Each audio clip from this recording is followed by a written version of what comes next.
Don't have any other branch, हमारी कोई अन्य शाखा नहीं है, नकालों से सावधान। हेलो मेरे प्यारे विद्यार्थियों, कैसे हैं सब? बढ़िया। जय हिंद, जय भारत। आज आपका test full length test question 120 और उम्मीद करता हूँ सभी का अच्छा ही रहा होगा। अब देखिए 120 क्वेश्चन कराना तो पूरा पॉसिबल नहीं है आज, तो आपके लिए क्या कर रहे हैं, कुछ एक क्वेश्चन जो जिसमें आपको डाउट आ सकता है इनकी हम लोग सॉल्यूशन देख रहे हैं।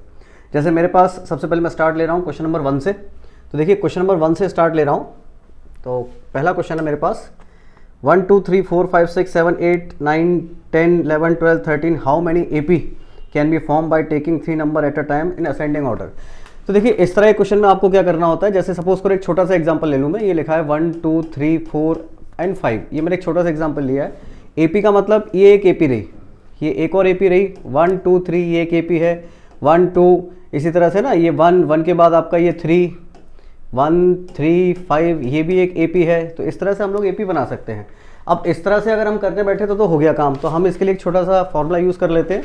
वो हमारा फॉर्मूला होता है n-1 whole square divided by 4, अगर n आपका ऑड है तो अभी हमारे लिए पहले क्वेश्चन में हमारे को दिया था 1 से लेके 13 तक, तो हमारे टोटल नंबर हुए 13। इसका मतलब 13 - 1 होल स्क्वायर डिवाइडेड बाय 4, और इसे हम लिख सकते हैं 12 × 12 डिवाइडेड बाय 4। ये यहाँ से कट हुआ और आपका आंसर आया 36। तो इस प्रकार से हमारे पहले क्वेश्चन का आंसर आया 36।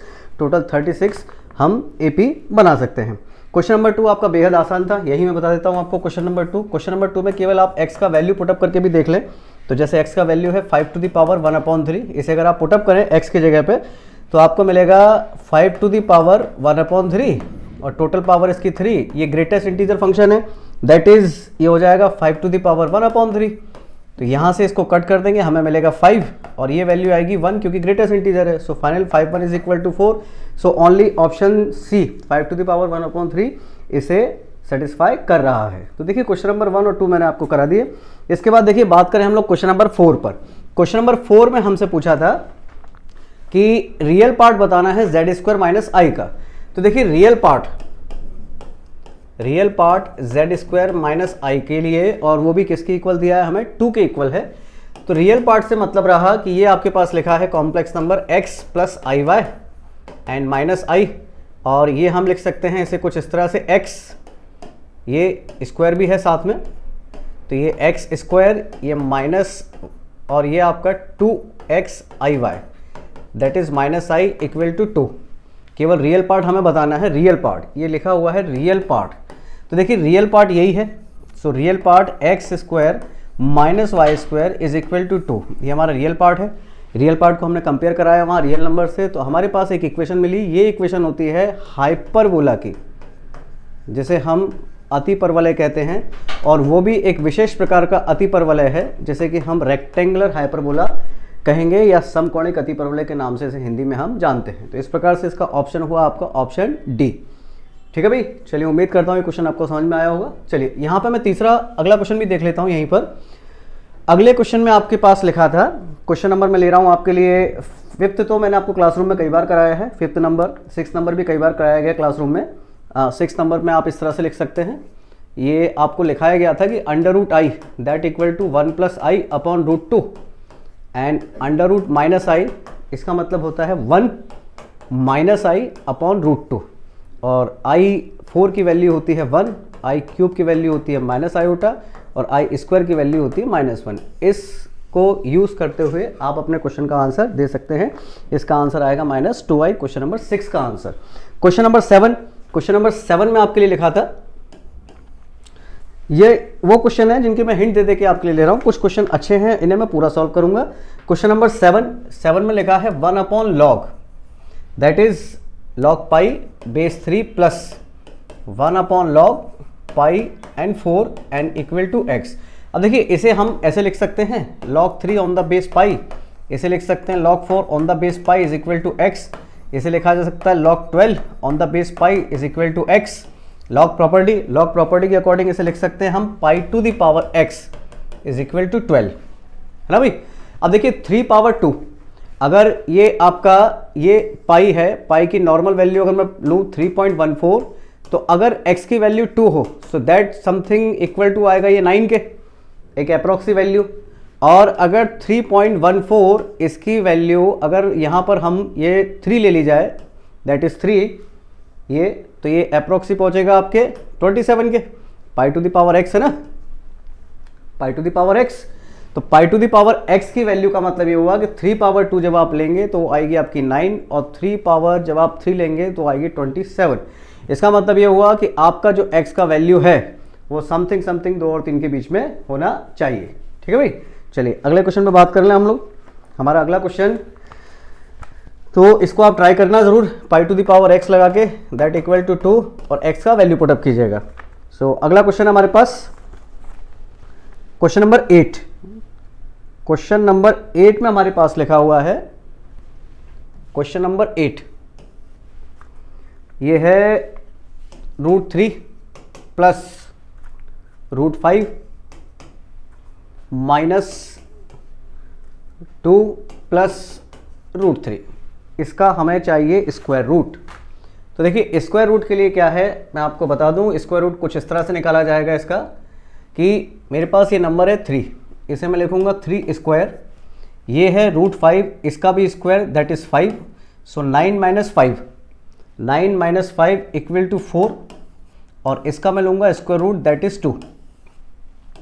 आप प्रोसेस ध्यान से देखिएगा, मेरे पास एक नंबर था जिसका स्क्वायर रूट लेना है, इसका मैंने किया स्क्वायर दैट इज 3, 3 का स्क्वायर 9, ये √5 के लिए -5, इसका भी स्क्वायर किया मैंने, एंड 9 माइनस 5 4, और इसका स्क्वायर रूट हुआ 2। अब मुझे यही वाला नंबर जो बिना रूट के दिया गया है इसको एक बार इसमें ऐड करना है, 2 में 2 से डिवाइड देना है एंड स्क्वायर रूट लेना है। इसी को एक बार माइनस करना है, 2 से डिवाइड देना है एंड स्क्वायर रूट लेना है। सो 3 + 2 5, ये हुआ 5/2, 3 माइनस 2 ये हुआ 1/2, और ये बीच में प्लस, तो ये प्लस, ये इसका स्क्वायर रूट है। ठीक है भाई, अब इसके स्क्वायर रूट पे बात करें यहाँ, तो ये लिखा हुआ है हमारे पास 2 का स्क्वायर 4, ये लिखा हुआ है √3, इसका स्क्वायर 3, माइनस करना है, तो ये मैं माइनस करूँ पहले, ये माइनस, हाँ तो ये हुआ हमारे लिए माइनस, सो 4 - 3 1, और 1 का स्क्वायर रूट दैट इज़ 1। अब देखिए इसी नंबर को जो बिना रूट का है एक बार 1 में प्लस करना है, 2 से डिवाइड देना है एंड अंडर रूट लेना है, सो दैट इक्वल टू √3/2, और एक बार इसी को हम माइनस करेंगे, 2 से डिवाइड करेंगे, सो दैट इक्वल टू 1/2। तो इसके लिए इस पोर्शन के लिए जो स्क्वायर रूट हुआ वो हुआ √3/2, बीच में ये प्लस है, प्लस एंड 1/2। तो हम दोनों स्क्वायर रूट निकाल चुके हैं, इसका भी स्क्वायर रूट निकाल लिया हमने और इस वाले पोर्शन का भी स्क्वायर रूट निकाल लिया। दोनों स्क्वायर रूट को हमें माइनस करना है। तो देखिए इसको अगर इसको इसमें से माइनस किया जाएगा तो ये वाला पोर्शन 1/√2 और 1/√2 कैंसिल हो जाएगा। फाइनल हमारे पास बचेगा 5/2 एंड -3/2, क्योंकि बीच में माइनस है। ठीक है भाई, इतनी बात क्लियर हुई? हाँ, जहाँ तक मुझे अंदाजा बिल्कुल क्लियर हो गई होगी। चलिए अगला प्रश्न हम देख रहे हैं। इसी में एक और प्रश्न था, क्वेश्चन नंबर 9। तो क्वेश्चन नंबर 9 के लिए आपको छोटी सी मैं हिंट दे दूं, बाकी आप लोग कर सकते हैं क्वेश्चन नंबर 9 को। क्वेश्चन नंबर 9 में आपके पास लिखा था x = √7 + √3, और यहाँ से हमें लिखा हुआ था xy का वैल्यू था 4। ये xy की वैल्यू दी गई थी आपको 4। अब देखिए xy की वैल्यू अगर 4 है तो अगर आप दोनों को गौर से देखें, इन दोनों को, इन्हें, तो आप यहाँ से ये देख पाएंगे कि 7 और 3 का जो डिफरेंस है वो भी 4 है। तो आप देखो ऐसे लिख सकते हैं, x का वैल्यू है √7 + √3 और y की वैल्यू होगी √7 - √3, that should be equal to 4। That should be equal to 4, क्योंकि लिखा हुआ है a + b and a - b, a + b, a - b, a² means 7 and √3 के लिए 3, 7 - 3 इक्वल टू 4। तो यहाँ से हमें दोनों वैल्यू मिल गई। x की वैल्यू हमारे पास √7 + √3 और y की वैल्यू √7 - √3। अब आपको निकालना था x⁴ प्लस y⁴ का वैल्यू। इसको आप इस तरह से लिख सकते हैं, x² plus Y square and whole square minus 2x square Y square A plus B whole square के फॉर्मूला से। और इसको आप फिर से ऐसे लिख सकते हैं x plus Y whole square minus 2xy with whole square and minus 2xy and whole square. ये simple A plus B whole square का फॉर्मूला यूज कर रहा हूँ। अब देखिए यहाँ से x और ये y, तो आपको x प्लस वाई की वैल्यू मिलेगी x plus Y equal to 2√7। मैं इन दोनों को ऐड कर रहा हूँ, √7 √3 कैंसिल, और एक्स वाई की वैल्यू आपको मिल रही है जो ऑलरेडी क्वेश्चन में गिवन है, दैट इज 4। ये बस वैल्यू आपको यहाँ पुट करनी है, 2√7 whole square minus 2 into X Y का वैल्यू देख लीजिएगा 4, ये होल स्क्वायर एंड माइनस 2, यहाँ पर भी इसकी वैल्यू लिख दीजिएगा 4 एंड ये होल स्क्वायर। सॉल्व कर लीजिएगा, आपका पहला ऑप्शन आ जाएगा, that will be equal to 368। चलिए, तो ये आपका क्वेश्चन नंबर 9 हुआ। क्वेश्चन नंबर 10, क्वेश्चन नंबर 10 फिर से बेसिक क्वेश्चन है, छोटा सा। क्वेश्चन नंबर 10 लिखा हुआ था आपका कि ये जो लिखे statement alpha is greater than 1 है, तो आपको बताना है किसकी वैल्यू ज़्यादा होगी। तो देखिए पहला ऑप्शन आपके पास लिखा हुआ है लॉग अल्फा दैट बेस 10 और log alpha that is 3 and log alpha that is base e है, और ये अल्फा और ये 2 है।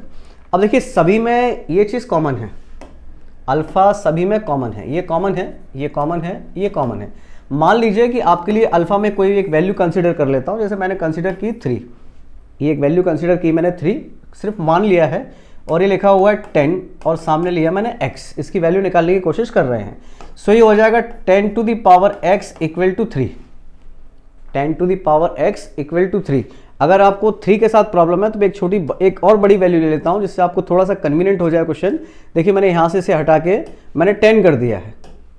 सो अब देखो आप 10 to the power 10, 10 to the power x equal to 10, तो x का वैल्यू कितना हुआ यहाँ से 1।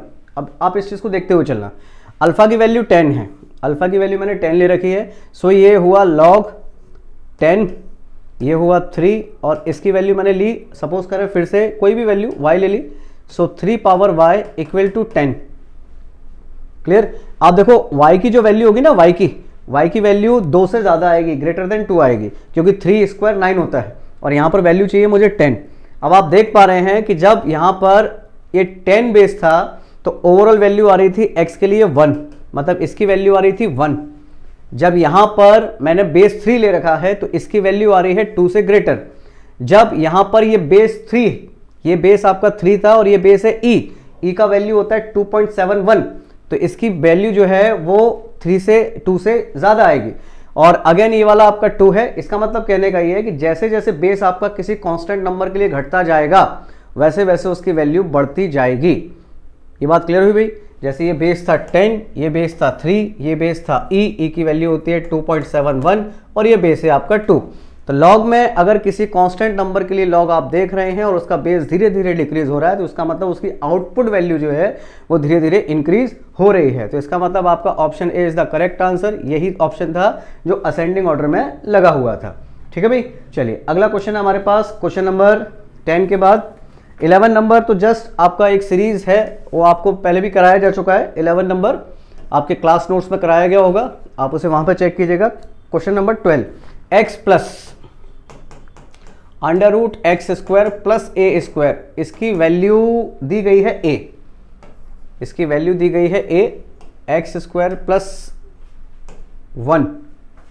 सो ये हमारे पास लिखा हुआ है x plus under root x square plus 1, ये x square plus 1 equal to a ये लिखा है। और हमें बताना है कि x का वैल्यू किसके इक्वल है, x का वैल्यू किसके इक्वल है। सो इसे तो हम बाय ऑप्शन से भी कर सकते थे, सीधा सीधा हम ऑप्शन चेक कर लेते, ऑप्शन ए या बी जो भी चेक कर सकते थे। दूसरा एक तरीका इसका है कि हम इसको ट्रिग्नो से सॉल्व कर लें, ट्रिग्नोमेट्री अगर थोड़ी सी यूज़ कर लें और x की प्लेस पे अगर हम यहाँ tan थीटा पुट कर लें तो हमें मिलेगा x equal to tan theta put करने पर ये मिल जाएगा tan थीटा प्लस ये हो जाएगा tan स्क्वायर प्लस 1 मतलब sec स्क्वायर थीटा, और इसकी वैल्यू हो जाएगी a। इतनी बात क्लियर भी। और हमें मालूम है, ये हमने पढ़ा भी होगा ट्रिग्नोमेट्री में, कि अगर tan theta plus sec theta equal to a है, sec theta tan theta plus sec theta square से बाहर निकाल लिया उसे, tan theta plus sec theta अगर a है तो फिर sec theta minus tan theta equal to 1/a होता है।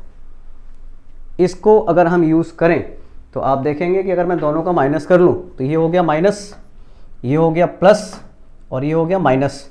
ये tan sec theta and sec theta cancel, tan theta to tan theta और ये हुआ a, ये हुआ -1/a। अब देखिए टेन थीटा हमने क्या एज्यूम किया था, टेन थीटा एज्यूम किया था हमने x, सो इसका मतलब हुआ x equal to 1/2 a minus 1/a।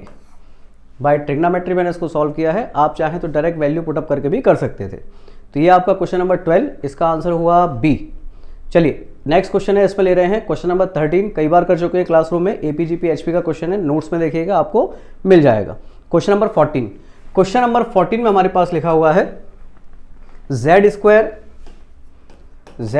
Plus z plus 1 equal to 0 और हमें बताना है value z plus 1/z whole square, z plus 1/z whole square plus z square plus 1/z square equal to 2 square plus z cube, कई लोग इसे z भी कहते हैं, आप z भी कहें, और होल स्क्वायर और इसी तरह से इसकी वैल्यू निकालनी है। तो देखिए पूरा तो नहीं लिख रहा क्वेश्चन में आपके लिए, मैंने उतना ही लिखा है लिमिटेड, जिससे हम लोग क्वेश्चन को सॉल्व करके आगे बढ़ सके। अब देखिए इसके बाद भी क्वेश्चन और है, लेकिन आप यहीं पर देख लीजिए, जैसे ये लिखा हुआ है z square plus z plus 1, ये कुछ इसके जैसा दिख रहा है, x square plus x plus 1 equal to 0। इसके दो रूट होते हैं, एक रूट होता है ओमेगा और एक रूट होता है ओमेगा स्क्वायर। जो ओमेगा स्क्वायर होता है इसको आप ऐसे भी लिख सकते हैं, ओमेगा स्क्वायर ओमेगा से मल्टीप्लाई ओमेगा से डिवाइड, तो ओमेगा क्यूब की वैल्यू होती है 1। तो ये हो गया हमारे पास 1/ओमेगा, मतलब 1/ओमेगा ओमेगा स्क्वायर के इक्वल होता है। इतनी बात क्लियर हुई। तो हमारे पास अगर ये कोई इक्वेशन है और इसके दो रूट होंगे, पहला रूट होगा आपका z जिसको हम नाम दे रहे हैं ओमेगा, और दूसरा रूट होगा आपका 1/ओमेगा स्क्वायर, जैसे हमने नाम दिया ओमेगा, 1/ओमेगा को ओमेगा स्क्वायर। ये बात यहाँ तक क्लियर हुई। तो इसके रूट्स, पहला रूट्स z और दूसरा रूट आपका 1/z, इसकी वैल्यू ये रही ओमेगा और इसकी जो वैल्यू होगी वो होगी ओमेगा स्क्वायर। क्लियर भी। ये दोनों रूट मैंने आपके लिए निकाल दिए, इस तरह से हम दोनों रूट निकाल सकते हैं। फिर भी अगर आपको निकालना हो तो आप प्लीज़ यहाँ से निकाल सकते हैं, z equal to minus b plus minus b square minus 4ac upon 2a। So यहाँ से हमें मिल जाएगा z इक्वल टू एक वैल्यू मिलेगी हमें ओमेगा, क्योंकि जानते हैं आप ये ओमेगा है, दूसरी वैल्यू मिलेगी हमें z equal to omega square. तो इस तरह से हमारे दो रूट हो जाएंगे। अब जो ओमेगा स्क्वायर है, ये जो ओमेगा स्क्वायर है इसे आप इस तरह से भी लिख सकते हैं, ओमेगा क्यूब, ओमेगा से मल्टीप्लाई करके, और ये ओमेगा। क्लियर भाई। तो खैर कहने का पूरा मतलब ये है कि इसे कई बार अपन कर चुके हैं इस क्वेश्चन को। मैं अगर इसे हटा दूं पूरे को तो यहाँ तक हम पहुँच चुके हैं कि इसके दो आंसर होंगे, दैट इज पहला होगा हमारा ओमेगा और दूसरा होगा हमारा ओमेगा स्क्वायर। चलिए यहाँ से हम क्वेश्चन को अपने को आगे बढ़ा रहे हैं। So z square plus z plus 1 equal to 0, दो रूट कंसिस्ट करेगा, z equal to omega and z equal to omega square. ये दो हैं आपके, इसे आप 1/z कह रहे हैं, 1/z equal to omega square. अब देखिए यहाँ पर अगर वैल्यू को पुट करूँ मैं, तो पहला वैल्यू है मेरे पास ओमेगा और दूसरा वैल्यू है ओमेगा स्क्वायर पावर है 2। यहाँ पर फिर आ जाइए, ये है ओमेगा मतलब ओमेगा पावर 4 और ये है ओमेगा स्क्वायर मतलब omega square power 8 that is 2 omega square. ये फिर से आपका ओमेगा पावर 3 और ये ओमेगा पावर 6 दैट इज 2। अब देखिए ओमेगा और ओमेगा स्क्वायर, इसकी वैल्यू होती है 1 माइनस वन का स्क्वायर मतलब 1। इसकी वैल्यू ओमेगा, ये रहा ओमेगा और ये ओमेगा, ये फिर से हुआ ओमेगा स्क्वायर, 3 2 6, तो ओमेगा प्लस ओमेगा स्क्वायर की वैल्यू वही माइनस वन का स्क्वायर फिर से 1, ये रहा आपका 1। ये ओमेगा क्यूब की वैल्यू 1 और ओमेगा 6 की वैल्यू 1/2 एंड 2 का स्क्वायर, ये रहा आपका 4। तो आपकी ओवरऑल वैल्यू आई है 6, ओवरऑल वैल्यू आ गई आपकी 6। अब जरा देखो क्वेश्चन का पैटर्न पकड़ें। क्वेश्चन हमको क्या लिखा हुआ था, क्वेश्चन हमें लिखा हुआ था कि इसकी जो वैल्यू निकालनी थी हमें, मैं नेक्स्ट स्लाइड पे जा रहा हूँ। क्वेश्चन था z square plus z equal to 1 equal to 0, आपको वैल्यू निकालनी थी z plus 1/z whole square, z square plus 1/z square whole square z cube plus 1 upon z cube whole square z power 4 and 1 upon z power 4 whole square z power 5 1 upon z power 5 whole square z power 6 1 upon z power 6 and whole square and so on.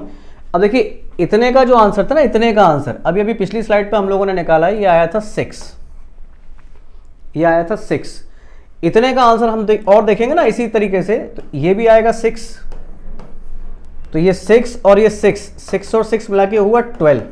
अब देखिए एक symmetry बन रही है इसमें कि जब हम 3 तक जा रहे हैं तो हमारा आंसर आ रहा है 6, और जब हम 6 तक जा रहे हैं तो हमारा आंसर आ रहा है 12।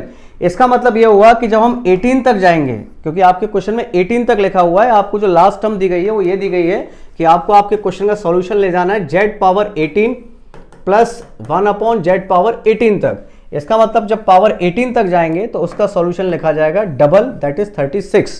तो इस हिसाब से आपका जो आंसर बी सही हुआ 36। उम्मीद करता हूँ ये क्वेश्चन समझ में आया होगा। आप इसको फ्यूचर के नोट्स के लिए भी तैयार कर सकते हैं, अच्छा क्वेश्चन है। इसको आप इस तरह से लिख सकते हैं कि इन केस अगर आपके पास लिखा हो z square plus z plus 1 equal to 0 और आपसे पूछ लिया जाए z plus 1 upon z whole square z square plus 1 upon z square whole square and so on, ले जाके खड़ा कर दिया आपको z 36 1 upon z 36 whole square. तो आपको सिंपल ये देखना है कितनी पावर तक लेके गए हैं, 36 तक लेके गए हैं, आंसर आ रहा है 72, इसका डबल। क्लियर भी? चलिए, ये इसमें मैंने थोड़ा टाइम लिया आपको समझाने में, उम्मीद करता हूँ समझ में आया होगा। फिर भी अगर ना आया हो तो आप उससे क्लासरूम में पूछ सकते हैं। क्लास 15 क्वेश्चन नंबर 15 ये नॉर्मल क्वेश्चन था, क्लासरूम का कराया हुआ क्वेश्चन है। क्वेश्चन नंबर 16 ये भी नॉर्मल क्वेश्चन है, क्लासरूम में कराया हुआ क्वेश्चन है। क्वेश्चन नंबर 16 फिर भी मैं आपके लिए थोड़ा सा कर दूं। सो क्वेश्चन नंबर 16 में हमारे पास लिखा हुआ है x square minus 2x plus 2 that equal to 0, और इसमें हमें चाहिए अल्फा पावर 23 और बीटा पावर 23 का वैल्यू, इसकी हमें वैल्यू चाहिए, है ना भाई।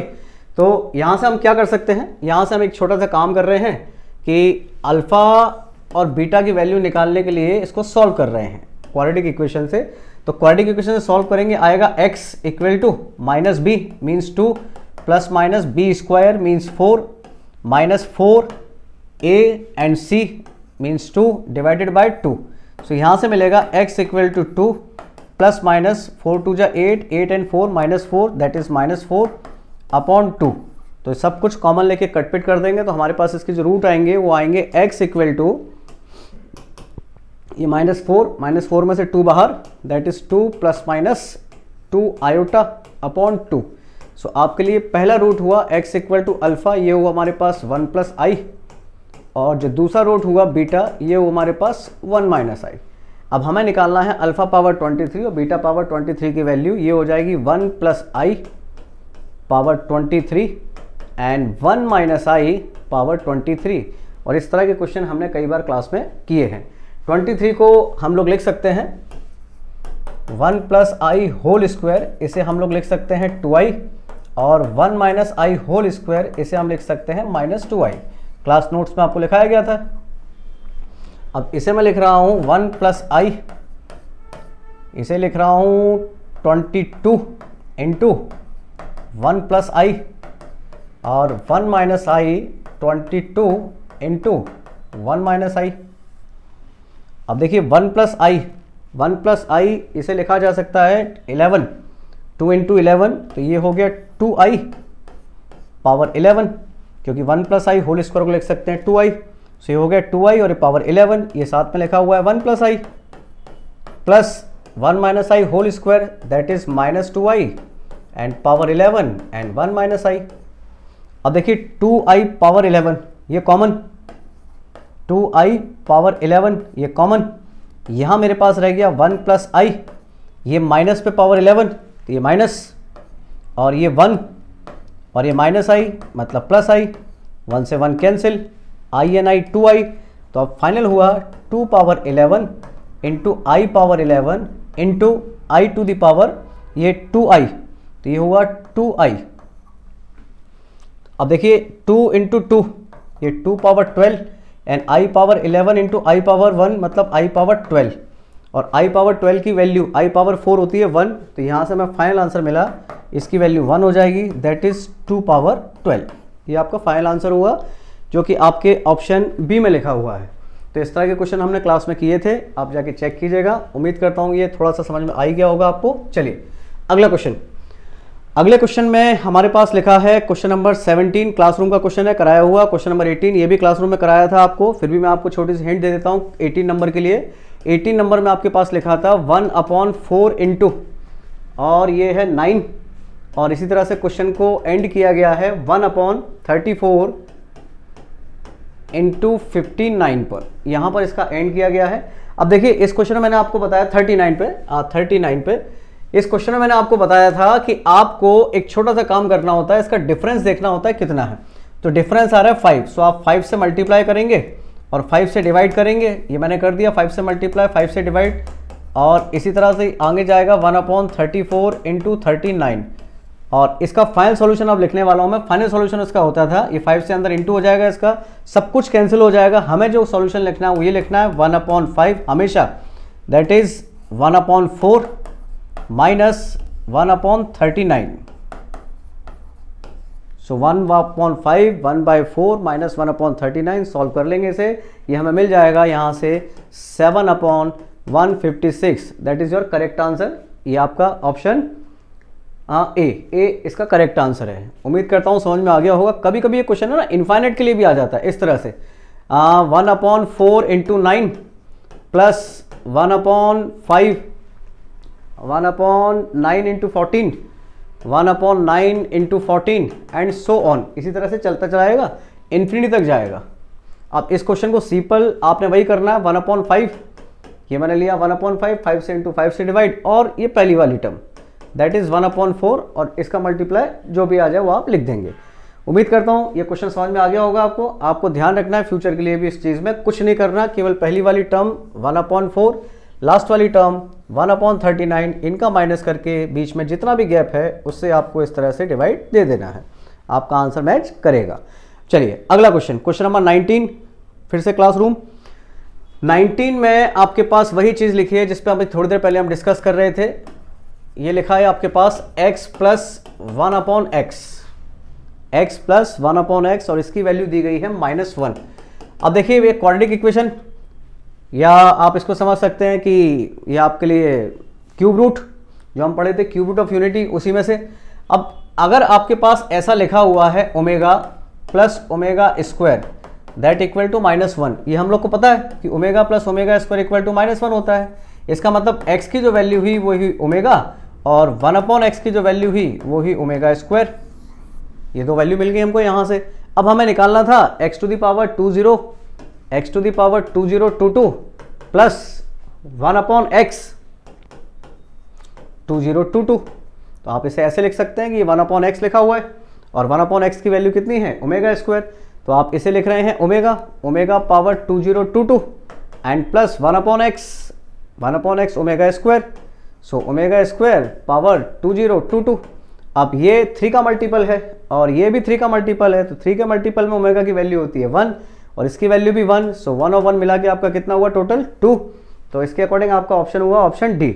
तो क्वेश्चन नंबर आपका ये रहा 19 नंबर था ये। चलिए इसके बाद है आपका क्वेश्चन नंबर 20। थोड़ा सा मैं क्योंकि क्वेश्चन मेरे पास ज़्यादा हैं इसलिए कई क्वेश्चन की मैं केवल हिंट ही दे रहा हूँ आपको। तो क्वेश्चन नंबर 20 में आपके पास लिखा हुआ है question number 20 that is z -4 + 3i और लिखा है साथ में 7।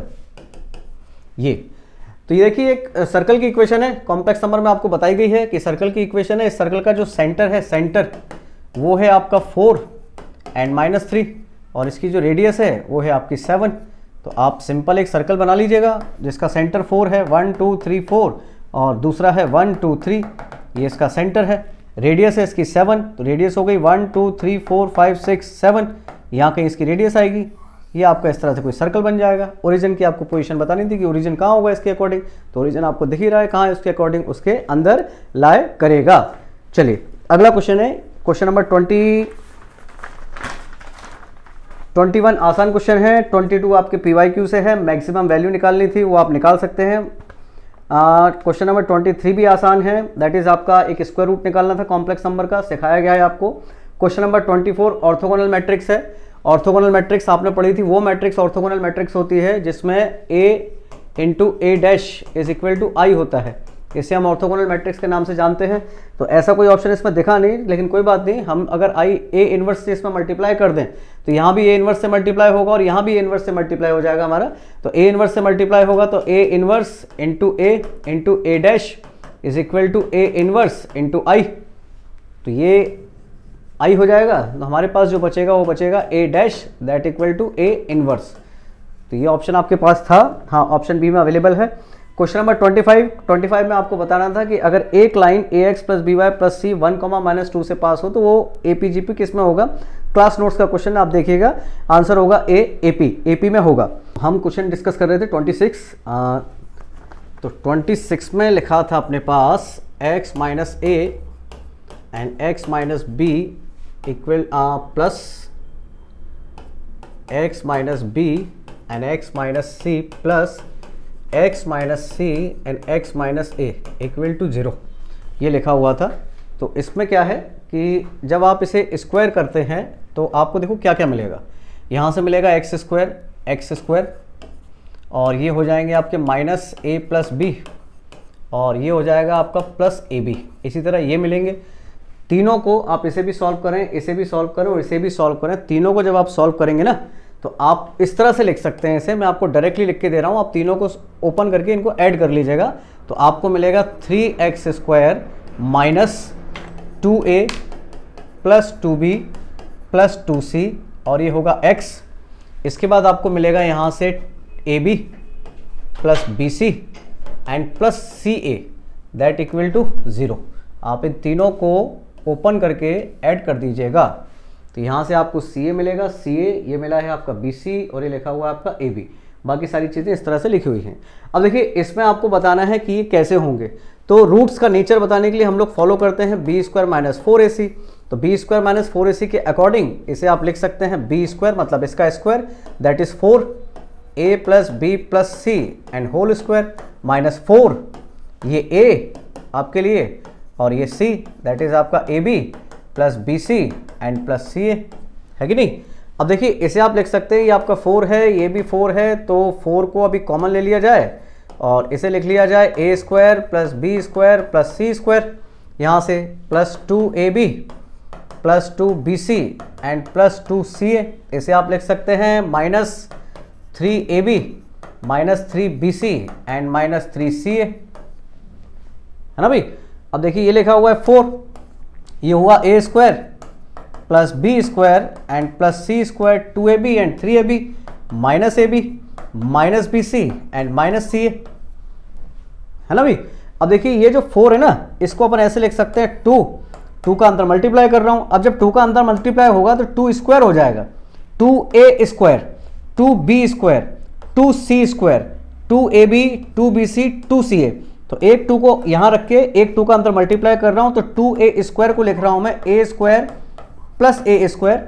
उसी तरह b स्क्वायर को लिख रहा हूँ मैं b square plus b square क्योंकि 2 का अंदर मल्टीप्लाई हो गया डबल हो गया and c square plus c square minus 2ab minus 2bc and minus 2ca।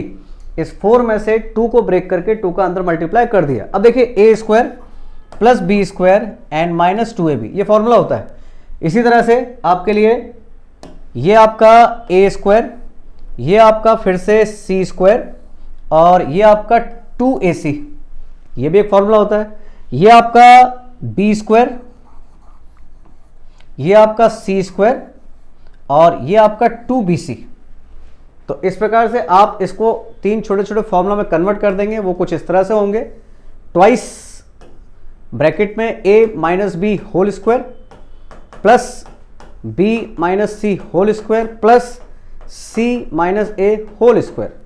अब आप देखिए इसकी वैल्यू पॉजिटिव आएगी क्योंकि स्क्वायर है, इसकी वैल्यू भी पॉजिटिव आएगी क्योंकि स्क्वायर है और इसकी वैल्यू भी पॉजिटिव आएगी क्योंकि स्क्वायर है। इसका मतलब b स्क्वायर माइनस 4ac का जो वैल्यू आएगा दैट विल बी पॉजिटिव और b स्क्वायर माइनस 4ac की वैल्यू अगर ग्रेटर देन 0 होती है तो इसका मतलब आपके जो रूट्स होते हैं वो रियल होते हैं।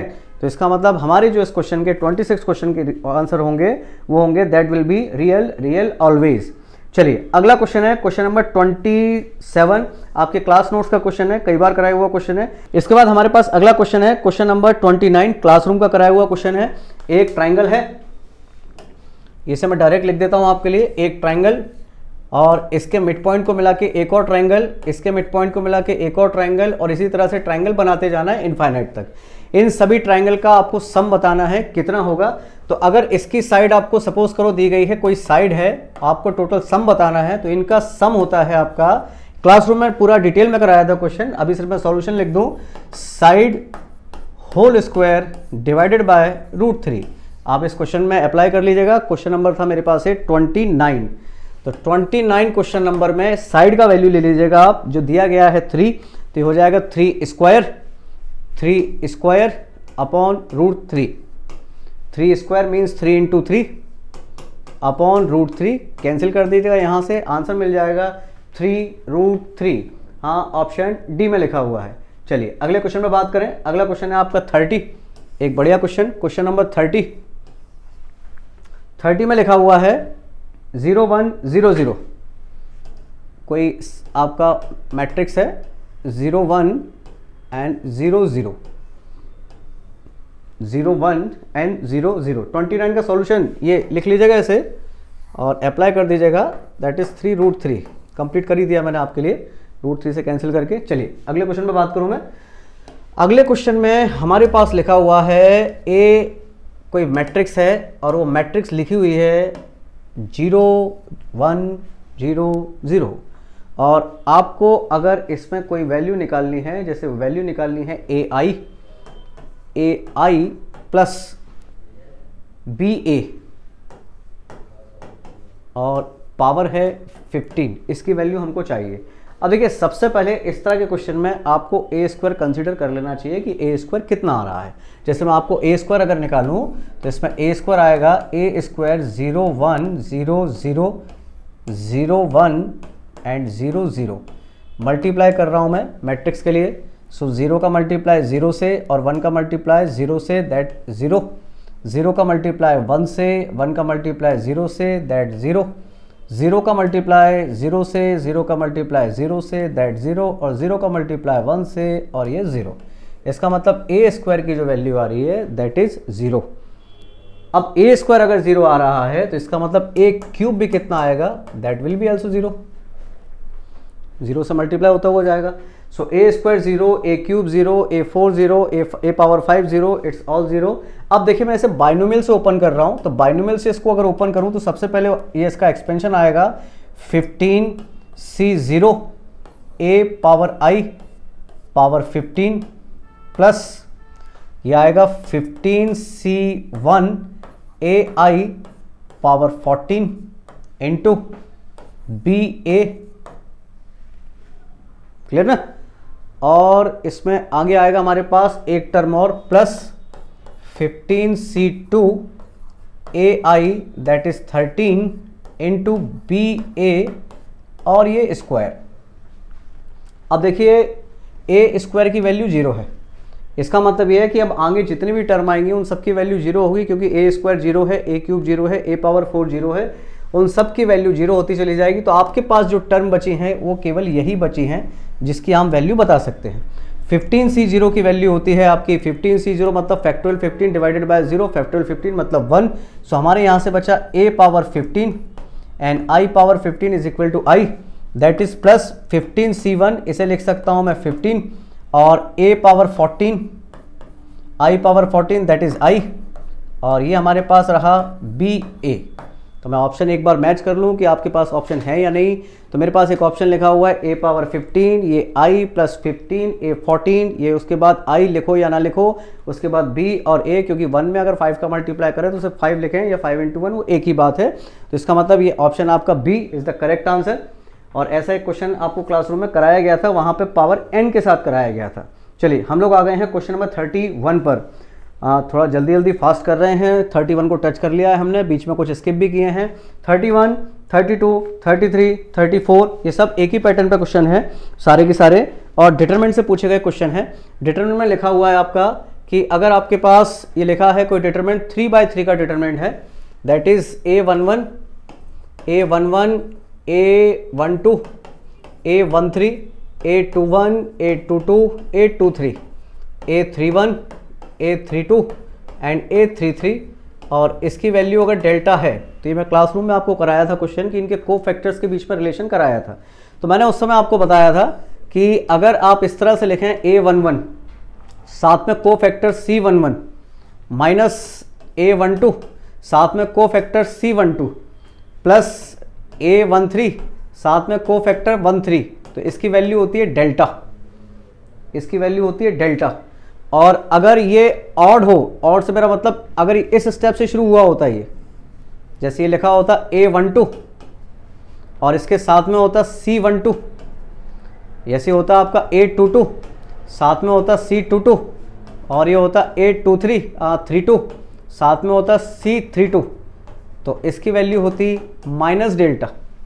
ये क्लास नोट्स के क्वेश्चन है, तो आपके पास जो क्वेश्चन लिखा हुआ यही है कि A11 A12 C12 minus A22 C22 plus A32 and C32, इसकी वैल्यू होगी माइनस डेल्टा। क्लियर भाई?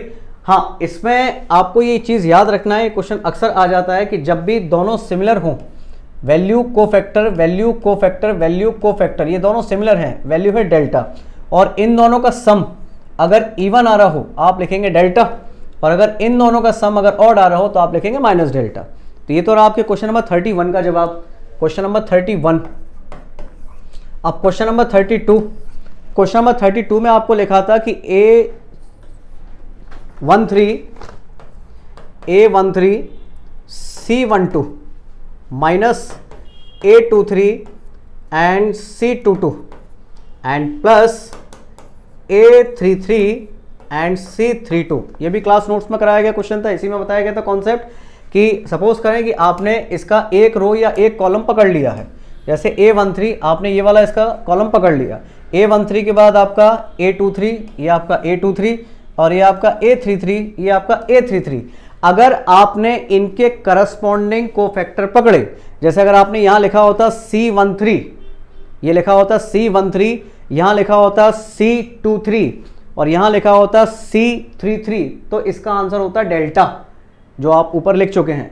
बट अगर आपने इसके करस्पॉन्डिंग कोफैक्टर ना पकड़ते हुए किसी भी एक रो मतलब कॉलम, या तो इस कॉलम के या इस कॉलम के, और अगर क्वेश्चन रो पे कर रहे हैं तो दूसरी अलग अलग रो के अगर आपने लिए, जैसे मैंने अभी इसके लिए लिखा 13, तो यहाँ पे लिख रहा हूँ मैं 12, 1 भी लिख सकता था, ये लिखा हुआ है 23, यहाँ लिख रहा हूँ 22, यहाँ पे मैं उसको आगे ये भी लिख सकता था 21, और ये लिखा हुआ है 33, तो इसे आगे ये भी लिखा जा सकता था 31। मतलब इनकी वैल्यू अगर चेंज हो जाए, अगर इनकी वैल्यू 13 ना हो, करस्पॉन्डिंग वैल्यू ना हो, तो फिर इसका आंसर होता है 0, तो फिर इसका आंसर होता है 0। ये आपको क्लास नोट्स में लिखवाया गया था। जैसे एक थोड़ा सा रिवाइज और कराऊं मैं आपको, जैसे लिखा है A11 minus A12 and plus A13, अगर इसके साथ आपने करस्पॉन्डिंग इनको लिया C11, C12 and C13, so that will be equal to delta, ये डेल्टा की इक्वल हो जाएगा। और अगर आपने इनको नहीं लिया, जैसे आपने ये लिया, that is 21, that is 22 and that is 23, तो इसका आंसर हो जाएगा 0। ये आपको क्लास नोट्स में कराया गया था। 36 में लिखा है LNP, ये कुछ टर्म लिखी हुई है PQRS, PQRS, TUV, इस तरह से कुछ टर्म है, और पूछा गया है कि अगर ये कॉन्जिक्यूटिव टर्म है GP की, तो आपको बताना है कि log P, log S, log V इसका वैल्यू क्या होगा, इस तरह से। तो देखिए अगर ये GP की कॉन्जिक्यूटिव टर्म है GP के लिए, तो आप इसे ऐसे लिख सकते हैं Q upon P equal to R upon Q equal to S upon R equal to T upon S। इसे हम कहेंगे कॉमन रेशो। कॉमन रेशो का मतलब होता है सार्वनुपात, है ना भाई। अब देखो क्वेश्चन लिखा हुआ था हमारे पास LNP, LNS and LNV, LNQ, LNT, LNW, LNR, LNU, and ln x। अब इसमें आप लॉग प्रॉपर्टी यूज करें तो लॉग प्रॉपर्टी यूज करने के पहले अगर मैं डिटरमिनेंट की इसके अंदर एक ऑपरेशन लगा दूं कि मैं इसमें से सेकंड वाली रो में से फर्स्ट वाली रो को माइनस कर रहा हूं, second row first row change कर रहा हूं, सेकंड रो में से फर्स्ट को माइनस करके, एंड सेकंड रो फिर से चेंज कर रहा हूं मैं इधर ये पहले फर्स्ट रो चेंज की, अब सेकंड रो चेंज कर रहा हूं R3 में से R2 को माइनस करके। ठीक है भाई। अब देखो आप जब ऐसे करोगे ना तो आप ऐसे लिखोगे log Q minus log P, इसी तरह आप लिखोगे आगे log T minus log S, और आगे वाली स्टेप लिखोगे log W minus log V। अब आप देखिए इसको आप लिख सकते हैं log Q minus P, log M upon N, तो इसे लिखा जा सकता है log Q अपॉन P, आगे लिख सकते हैं log T अपॉन S, और आगे लिखा जा सकता है log W अपॉन V। अब आप देखिए Q अपॉन P की वैल्यू किसके इक्वल है, R के, T अपॉन S की वैल्यू किसकी इक्वल है, R के, और इसी तरह W अपॉन V भी किसकी इक्वल होगी, R के।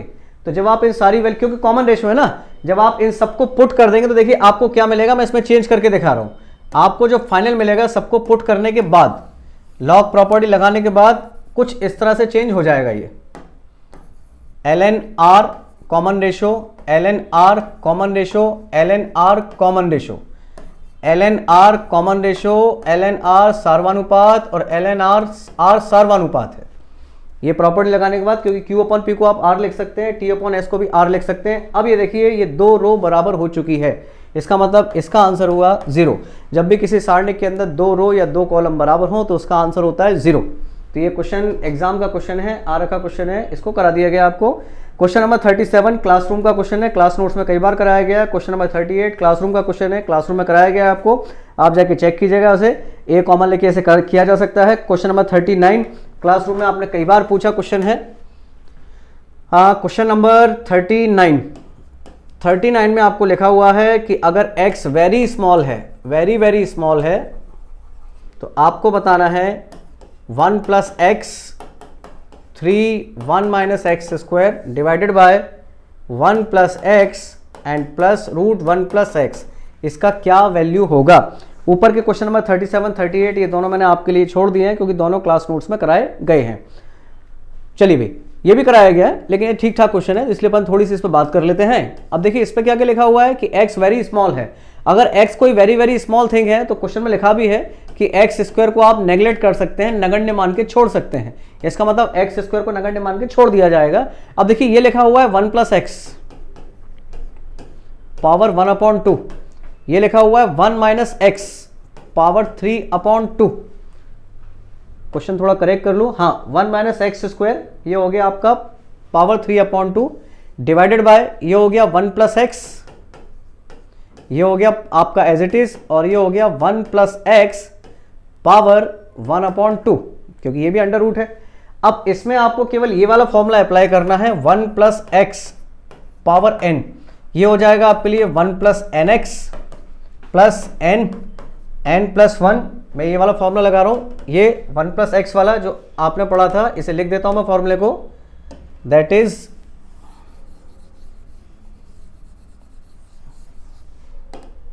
1 plus n x 1 plus x power n। So ये होता है हमारे लिए 1 plus n x plus n minus 1 factorial 2 x square n minus 1 n minus 2 factorial 3 x cube and x to the power n तक। अब इसको open करने के बाद जहाँ जहाँ पर भी आपको एक्स स्क्वायर मिले वो सारी टर्म इसमें छोड़ दी जाएंगी, वो सारी की सारी टर्म इसमें क्या होंगी, सब छोड़ दी जाएंगी। अब जैसे यहाँ ऑलरेडी मेरे पास एक्स स्क्वायर छोड़ दिया जाएगा, ये छूट जाएगा। अब इसको अपन ओपन करेंगे तो ये भी छूट जाएगा। तो इसमें से केवल कितना मिलेगा मेरे को, इसको ओपन करूंगा तो पहले आएगा 1, फिर आएगा प्लस n का वैल्यू 1/2, तो इसको केवल इसको ओपन करके दिखा रहा हूं मैं आपको, ये आएगा 1 प्लस 1/2 एक्स, इसके बाद आएगा एक्स स्क्वायर जिसको नेगलेक्ट मान के छोड़ देना है। इतनी बात क्लियर भाई, ये लिखा हुआ है एक्स स्क्वायर नेगलेक्ट मान के छोड़ देना है, तो यहां से बचेगा अपने पास केवल 1 डिवाइडेड बाय, इसके बाद इसे ये लिखा हुआ है 1 प्लस एक्स एंड प्लस ये आपका लिखा हुआ है 1 प्लस एक्स, इसको भी आप ओपन करेंगे तो आ जाएगा 1 प्लस ये आ जाएगा 1/x। अब देखिए इस पूरे क्वेश्चन में कहीं भी एक्स स्क्वायर नाम की कोई चीज़ बची नहीं है, इनको ऐड कर लिया जाएगा। ऐड करने के बाद जो भी आपका आंसर हो वो आ जाएगा। हाँ, क्वेश्चन में एक छोटी सी मिस्टेक ये है कि यहाँ एक्स स्क्वायर लिखा हुआ है, ये एक्स स्क्वायर नहीं, ये केवल एक्स है। तो यहाँ पे केवल अगर आपको एक्स लेना है तो एक स्टेप इसमें और आएगी, वो होगी 1 - 3/2x। तो एक छोटा सा करेक्शन कर लीजिएगा क्वेश्चन में, इस स्क्वायर को उठा के आप 1 - x कीजिएगा। तो आपके पास ये क्वेश्चन तैयार है भाई। अब आप देखिए ये लिखा हुआ है 1, ये लिखा हुआ है 1, 1 को लिख सकते हैं आप 2, ये हो गया 2 प्लस ये 1/2, ये आपका -3/2, इसको भी आप लिख लेंगे, ये हो जाएगा आपका। और जो भी बने आपका, फिर इसके बाद आप इसको रेशलाइजेशन करके या ना भी रेशलाइजेशन करें तो यहाँ से आपका आंसर परफेक्ट तैयार हो जाएगा। बस इसको ये अप्लाई कीजिएगा। क्वेश्चन में एक छोटा सा करेक्शन है वो जरूर कर लीजिएगा। 1 - x² लिखा हुआ है, उसे 1 - x² लिखते हुए 1 - x कर लीजिएगा। ऑप्शन आएगा डी। क्लासरूम में कई बार कराया हुआ क्वेश्चन है। इसके बाद भी अगर आपको दिक्कत हो तो आप मुझसे क्लास में आके पूछ सकते हैं। इसको अप्लाई करेंगे आप, आपका आंसर 100% आएगा 1 + nx।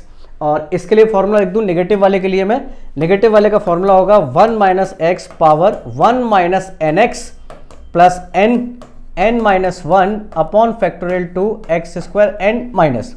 तो जब आप प्लस वाले के लिए फॉर्मूला यहाँ मैंने ये अप्लाई कर दिया, माइनस वाले के लिए आप इसको अप्लाई कीजिएगा। ठीक है भाई, उम्मीद करता हूँ सॉल्व करने की कोशिश करेंगे। 1/1 मिला के 2 होगा, यहाँ पर ये आपका 5/2 होगा, x आएगा, नीचे 1/1 2 आएगा और इसे भी आप ऐड करेंगे तो ये आएगा। इसके बाद फिर आप क्वेश्चन को आगे लेके जाएंगे, सॉल्व करेंगे तो आपको आंसर मिल जाएगा। ट्राई कीजिएगा, बनेगा जरूर। चलिए अगला क्वेश्चन है क्वेश्चन नंबर 40। एक अच्छा क्वेश्चन है, 40 ट्राई कर सकते हैं हम लोग। 40 क्वेश्चन नंबर 40 में लिखा हुआ है आपके पास x² plus 3/x power 12 into x² -3/x and power 13। ये पावर 13 x⁵ के लिए कोफिशिएंट चाहिए, कोफिशिएंट ऑफ x⁵। इसका आपको कोफिशिएंट बताना है। ठीक है भाई, तो देखो ये हमारे पास लिखा हुआ है x² प्लस 3/x पावर है 12 और ये लिखा हुआ है x² -3/x पावर है 12 इंटू x² एंड 3/x, क्योंकि पावर 13 है ना। अब देखो इसे क्या लिख सकता हूं मैं, ये हुआ a + b a - b, a + b a - b का मतलब a² - b²। तो ये हो जाएगा आपके लिए x⁴ a² minus b² 9/x² and total power हुआ आपका 12, क्योंकि पावर 12 है, इंटू x² -3/x। इतना क्लियर भी। अब इसे देखें आप क्या लिख सकते हैं, यहां से अपने को चाहिए x⁵ के लिए कोफिशिएंट। हमारी डिमांड है कि हमें x⁵ का कोफिशिएंट चाहिए। तो हमारी इस डिमांड को पूरा करने के लिए x⁵ के कोफिशिएंट के लिए हम अपने क्वेश्चन को कुछ इस तरह से लिख सकते हैं, x² into x⁴ minus 9/x² power 12 minus 3/x x⁴ minus 9/x² power 12। मैंने दोनों का मल्टीप्लाई कर दिया।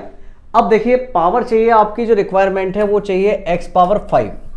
अब देखो यहां बाहर ऑलरेडी 2 है, अंदर से अगर x⁵ आ जाए, इस पूरे फैक्टर में से x⁵ मिल जाए तो आपके लिए x⁵ आ जाएगा। कोफिशिएंट पकड़ने के लिए हम लोगों ने ये फॉर्मूला आपको क्लास में लिखाया था, r = αn - m upon alpha plus beta. Alpha ये पावर जो x पर है, ये m ये n है, m वो है जो निकालना है। जैसे r = α4 n 12 माइनस, इस समय x⁵ तो बाहर है, 5 के लिए 3 और चाहिए। इसका मतलब m की वैल्यू हुई 3 और ये रहा अल्फा प्लस बीटा, मतलब 4 और 2 मिला के, ये 4 और 2 मिला के 6। आप देख सकते हैं कि आपकी जो वैल्यू है वो इंटीजर नहीं आ रही है।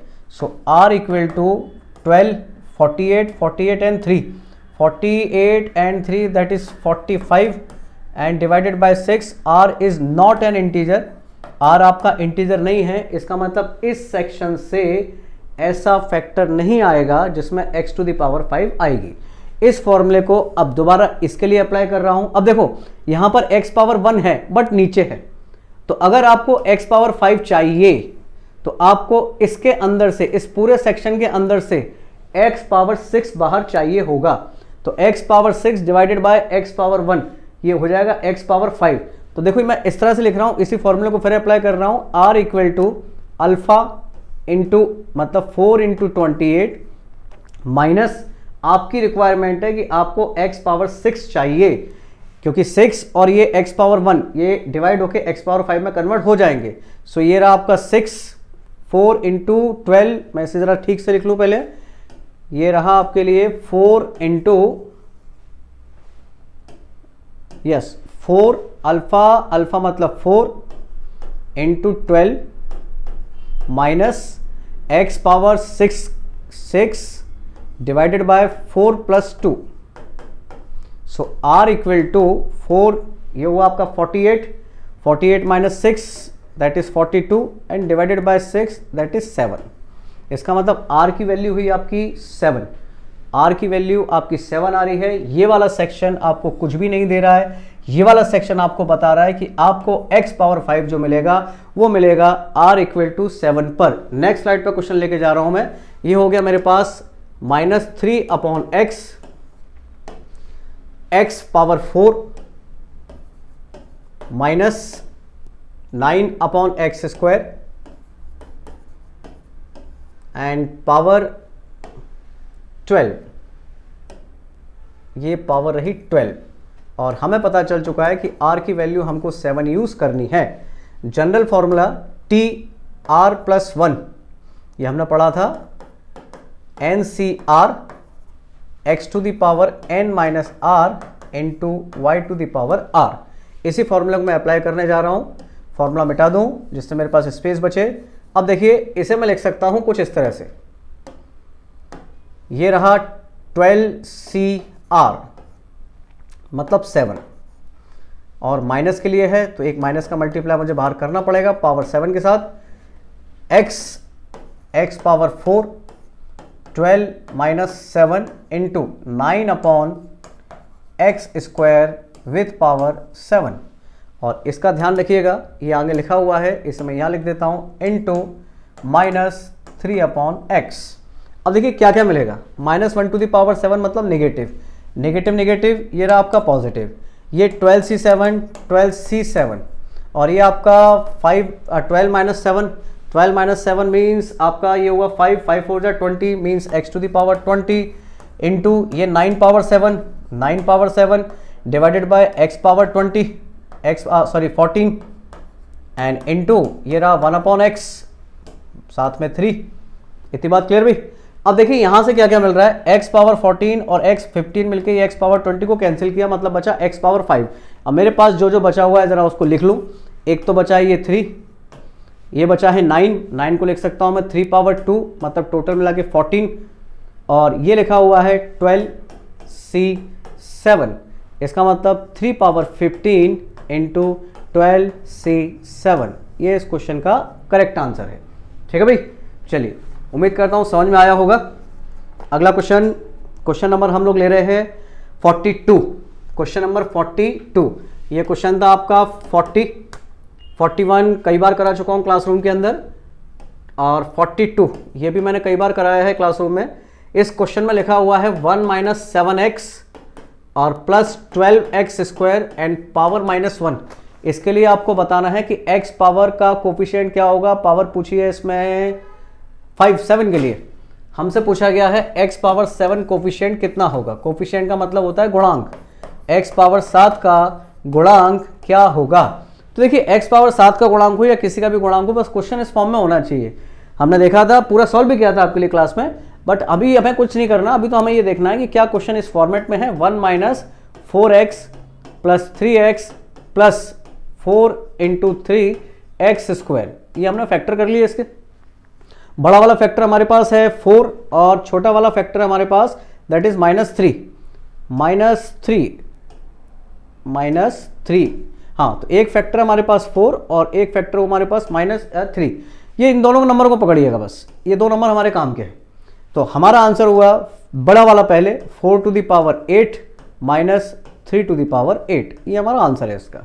तो इसके अकॉर्डिंग हमारा आंसर क्या हुआ इसमें, क्वेश्चन नंबर ये था 42 का आंसर हुआ ऑप्शन डी। एक एग्जांपल और ले लूँ जिससे आपको थोड़ा और क्लियर हो जाए। जैसे सपोज करें एक क्वेश्चन और ले रहा हूँ, ये लिखा है 1 माइनस 9x और plus 20x square that power -1। अब आप इसे देखिए ऐसे लिख सकते हैं ना, 1 minus 5x minus 4x plus 20x square.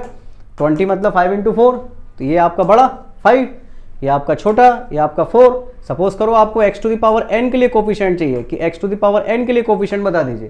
तो x to the power n का कोफिशिएंट होगा 5 to the power n plus 1 minus 4 to the power n plus 1। उम्मीद करता हूं ये क्वेश्चन आपको समझ में आ गया होगा। चलिए अगले क्वेश्चन पे बात करें। अब अगला क्वेश्चन है हमारे पास क्वेश्चन नंबर 43 में हमें एलसीएम और एचसीएफ बताने हैं। आप सभी को मालूम है एलसीएम वो नंबर होता है जो डिवाइड होता है और एचसीएफ वो नंबर होता है जो डिवाइड करता है। तो फैक्टोरियल 5, फैक्टोरियल 8 और फैक्टोरियल 11 में फैक्टोरियल 11 वो नंबर है जो फैक्टोरियल 5 और फैक्टोरियल 8 दोनों से डिवाइड हो जाएगा, और फैक्टोरियल 5 वो नंबर है जो फैक्टोरियल 5 को, फैक्टोरियल 8 को और फैक्टोरियल 11 को, दोनों को, तीनों को डिवाइड कर देगा। इसका मतलब 43 एचसीएफ एलसीएम बताना था। एलसीएम होगा फैक्टोरियल 11 और एचसीएफ होगा factorial 5। Option D is the correct answer. Question number 44, 45, 46 और 47 ये आपके क्लासरूम में कराए गए क्वेश्चन है और रिसेंटली पेपर में भी, एग्जाम में भी आए थे। इसे आप करना चाहें तो कर सकते हैं। मैं आपको हिंट दे देता हूं इसमें कि आपको क्या करना है। सबसे पहले आपके पास टोटल जो क्लास में स्ट्रेंथ है वो है 60 स्टूडेंट की। 60 स्टूडेंट है टोटल। इसमें से कुछ स्टूडेंट मैथ्स के हैं, maths, physics, chemistry, minus maths intersection physics and physics. अभी कॉमन ना लूँ इसे तो मैं ऐसे ही लिख देता हूँ अभी ये, हाँ जी। तो maths intersection physics minus physics intersection chemistry and chemistry intersection maths and plus 3P C and M।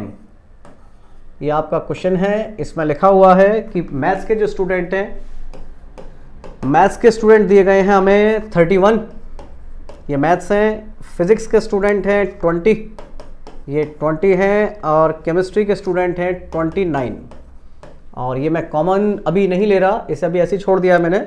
और आपसे पूछा गया है कि कितने सब्जेक्ट में कौन कौन कैसे क्या है, उसके बारे में आपको जानकारी देनी है। चलिए देखते हैं। तो सबसे इंपॉर्टेंट बात जो आपको कुछ एक फॉर्मूलाज मैंने बताए थे, वेन डायग्राम से भी कर सकते हैं, बट ये क्वेश्चन थोड़ा फॉर्मूला से थोड़ा हो सकता है जल्दी हो जाए।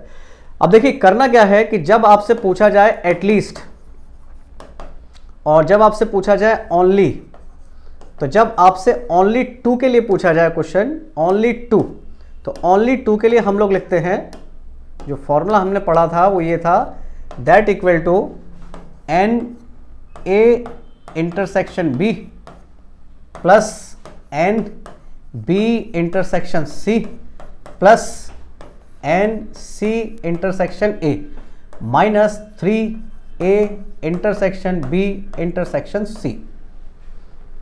ये ओनली 2 के लिए है। एटलीस्ट 2 के लिए n A intersection B, n B intersection C, n C intersection A minus twice of A intersection B intersection C. ठीक है भाई।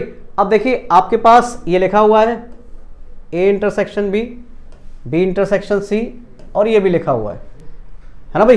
अब जो 3 एक्स्ट्रा मैंने इसी के लिए लिखा हुआ था क्योंकि आपका जो फॉर्मूला होता है वो बेसिकली ये होता है, इसलिए मैंने उसकी वैल्यू भी नहीं रखी थी। तो मुझे 3 की रिक्वायरमेंट है, इसे मैं हटा रहा हूँ और फॉर्मूले में कन्वर्ट कर रहा हूँ। अब देखिए फॉर्मूला ये है आपके पास, यहाँ लिखा होता है आपके लिए M, ये आपका A है, ये आपका B है, ये आपका C है, A intersection B, B intersection C, C intersection A plus ये आपका होता था A इंटरसेक्शन, मतलब ऐसे लिखेंगे N P intersection C intersection M। अब मुझे रिक्वायरमेंट है 3 की। कितने की रिक्वायरमेंट है? 3 की। तो मैं इसमें एक काम कर रहा हूँ, एक 2 ऐड कर रहा हूँ और एक 2 सब्ट्रैक्ट कर रहा हूँ, तो ये 3 में कन्वर्ट हो जाएगा। किस में कन्वर्ट हो जाएगा? 3 में। तो एक 2 मैंने इसमें ऐड कर दिया, तो ऐड करने के बाद ये हो जाएगा 3, इस तरह से, और एक सब्ट्रैक्ट कर दिया तो ये हो जाएगा 2PCM।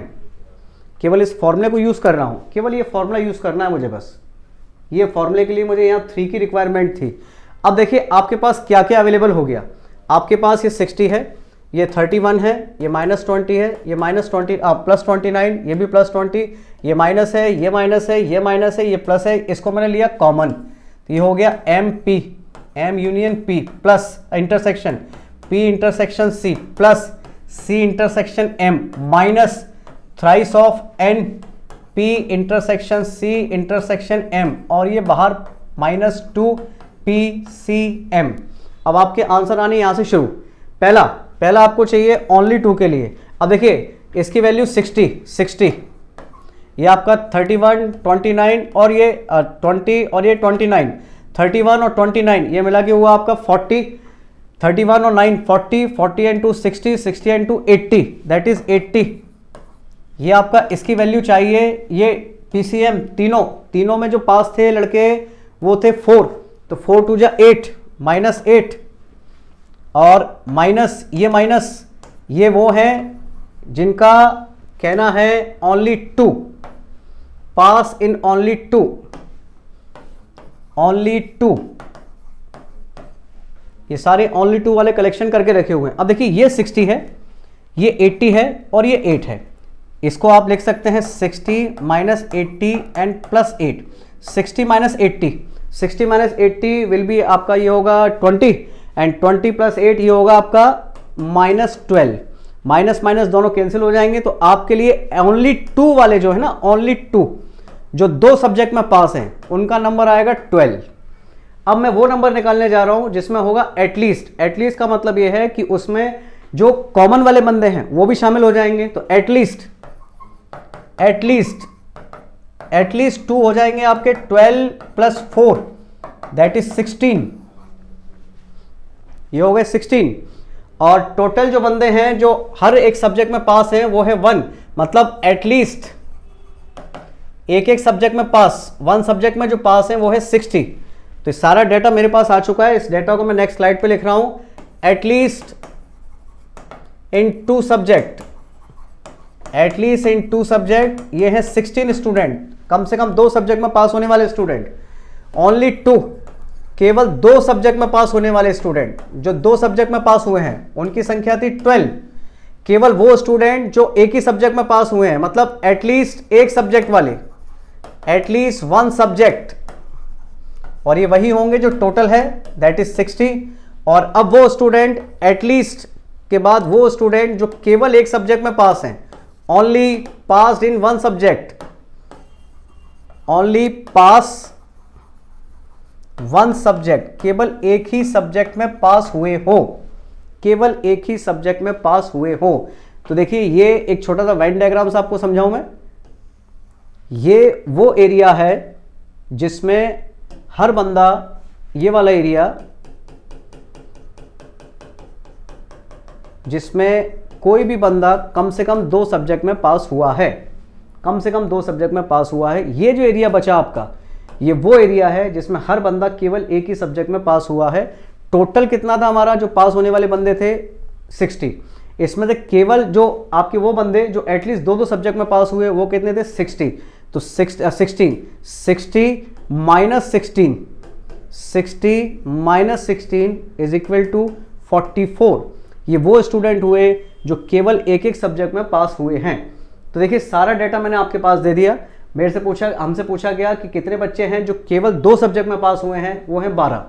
ऐसे कितने बालक हैं जो एटलीस्ट 2 सब्जेक्ट में पास हुए हैं, मतलब तीसरा एक सब्जेक्ट भी ऐड कर दें, वो है 16। टोटल बच्चे जो कम से कम एक सब्जेक्ट में पास हुए हैं वो हैं आपके 60। वो बच्चे जो केवल एक ही सब्जेक्ट में पास हुए हैं वो होंगे टोटल, और जितने भी 2 सब्जेक्ट वाले थे उनको निकाल दिया, तो 60 - 16 = 44। अब आप इसमें से किसी भी क्वेश्चन का जवाब दे सकते हैं। जैसे पहला क्वेश्चन आपसे पूछा गया है 44 नंबर में, the ratio between pass student only in 2 subject and at least in 2 subject. केवल 2 सब्जेक्ट में पास होने वाले और कम से कम 2 सब्जेक्ट में पास होने वाले बालकों का रेशियो होगा, मतलब 12/16। ये हुआ आपका 3/4, 3/4। ये आपके क्वेश्चन नंबर 44 का आंसर, 44 का आंसर। क्वेश्चन नंबर 45 में लिखा है केवल 2 विषयों में तथा केवल 1 विषय में उत्तीर्ण विद्यार्थियों का अनुपात, मतलब ऐसे स्टूडेंट जो 2 सब्जेक्ट में पास हुए हो ओनली, तो ओनली 2 सब्जेक्ट में पास होने वाले कितने हैं 12, और ओनली 1 सब्जेक्ट में पास होने वाले कितने हैं 44। इनका भी रेशो निकाल देंगे, काट दिया ऐसे 3 से ये 11, 3:11। ये आपके अगले क्वेश्चन का आंसर 45 का। 46 आपको बताना है कम से कम 2 सब्जेक्ट में, मतलब एटलीस्ट 2 सब्जेक्ट में पास होने वाले और एक ही सब्जेक्ट में पास होने वाले, तो कम से कम 2 सब्जेक्ट में पास होने वाले कितने हैं 16, और ओनली एक सब्जेक्ट में पास होने वाले 44। इसे भी कट कर देंगे, यह हमें मिल जाएगा आपका 4:11। यह आपके 46 क्वेश्चन का आंसर, यह आपके 45 क्वेश्चन का आंसर, और यह आपके 44 क्वेश्चन का आंसर। इसके बाद आपके पास लिखा हुआ है ऐसे student, total number of student passed at least in 1 subject only in 1 subject is differ by. वो पूछ रहा है अगले क्वेश्चन में कि ऐसे कितने विद्यार्थी हैं जो एक सब्जेक्ट में पास हुए हो और केवल एक ही सब्जेक्ट में पास हुए हो। तो एक सब्जेक्ट में पास होने वाले, एटलीस्ट एक सब्जेक्ट में पास होने वाले हैं 60, और केवल एक सब्जेक्ट में पास होने वाले हैं वो है 44। इन दोनों का आपको डिफरेंस बताना है, 60 का 44 से डिफरेंस सॉरी, ये आएगा आपका 16। और अगला क्वेश्चन है आपका 48, ये है आपका गणित और भौतिकी दोनों में उत्तीर्ण होने वाले न्यूनतम विद्यार्थी कितने हो सकते हैं, मतलब कितने मिनिमम स्टूडेंट हो सकते हैं जो मैथ्स और फिजिक्स में पास हुए हों। तो आप जाएंगे सीधे कॉमन पर, 4 स्टूडेंट ऐसे थे, 4 जो फिजिक्स, केमिस्ट्री और मैथ्स तीनों में पास हुए थे। इसका मतलब ये हुआ कि 4 ही स्टूडेंट ऐसे हो सकते हैं कम से कम जो फिजिक्स और मैथ्स में पास होंगे।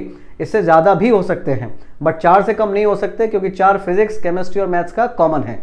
तो 48 का आंसर हुआ आपका A4।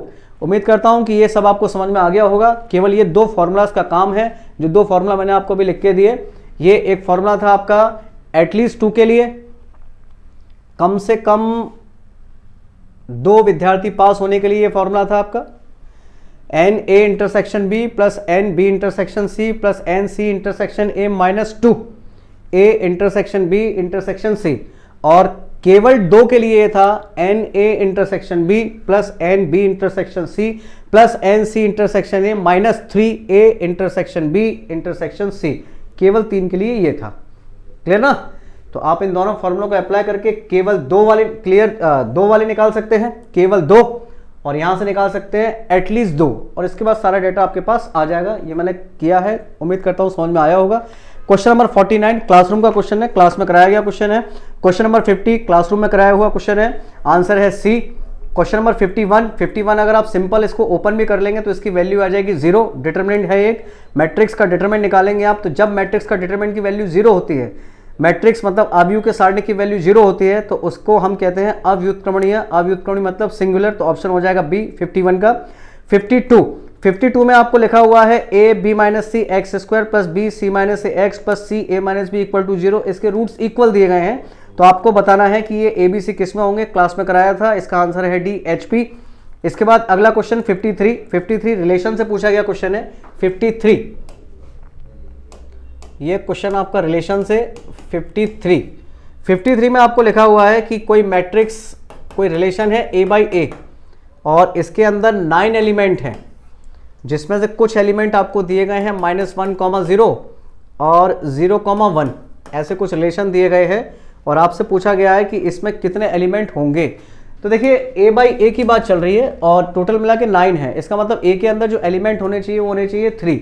अब a के अंदर जो एलिमेंट वो होंगे 3, तो a के अंदर ये एलिमेंट अगर हम देखें -1, 0 और 1, और ये भी हम लिखें -1, 0 और 1, तो इन दोनों का प्रोडक्ट जब हम करेंगे तो हमें क्या क्या मिलेगा, -1, ये मिलेगा -1, 0, ये मिलेगा -1 और 1, तो -1, 0 ये एक मिलेगा हमें एलिमेंट। और देखो वो कह रहा है कि ये है, उसने कई सारे एलिमेंट में से हमें 2 एलिमेंट दिए हैं। एक उसने कहा 0 का मल्टीप्लाई -1, फिर 0 का 0, फिर 0 का 1, तो ये भी रहा आपका 0,1।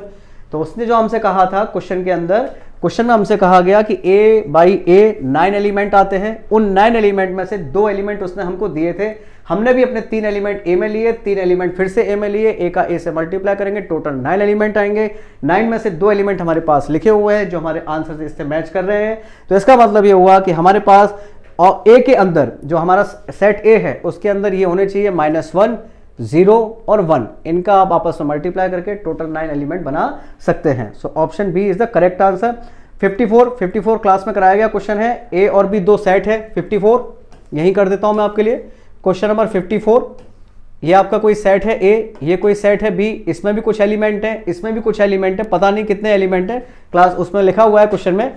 अगर इसमें कुछ एलिमेंट हैं और इसमें भी कुछ एलिमेंट हैं, बट इनके n एलिमेंट अगर कॉमन है, कितने एलिमेंट कॉमन है? n। एक एग्जांपल से समझे, जैसे हम 54,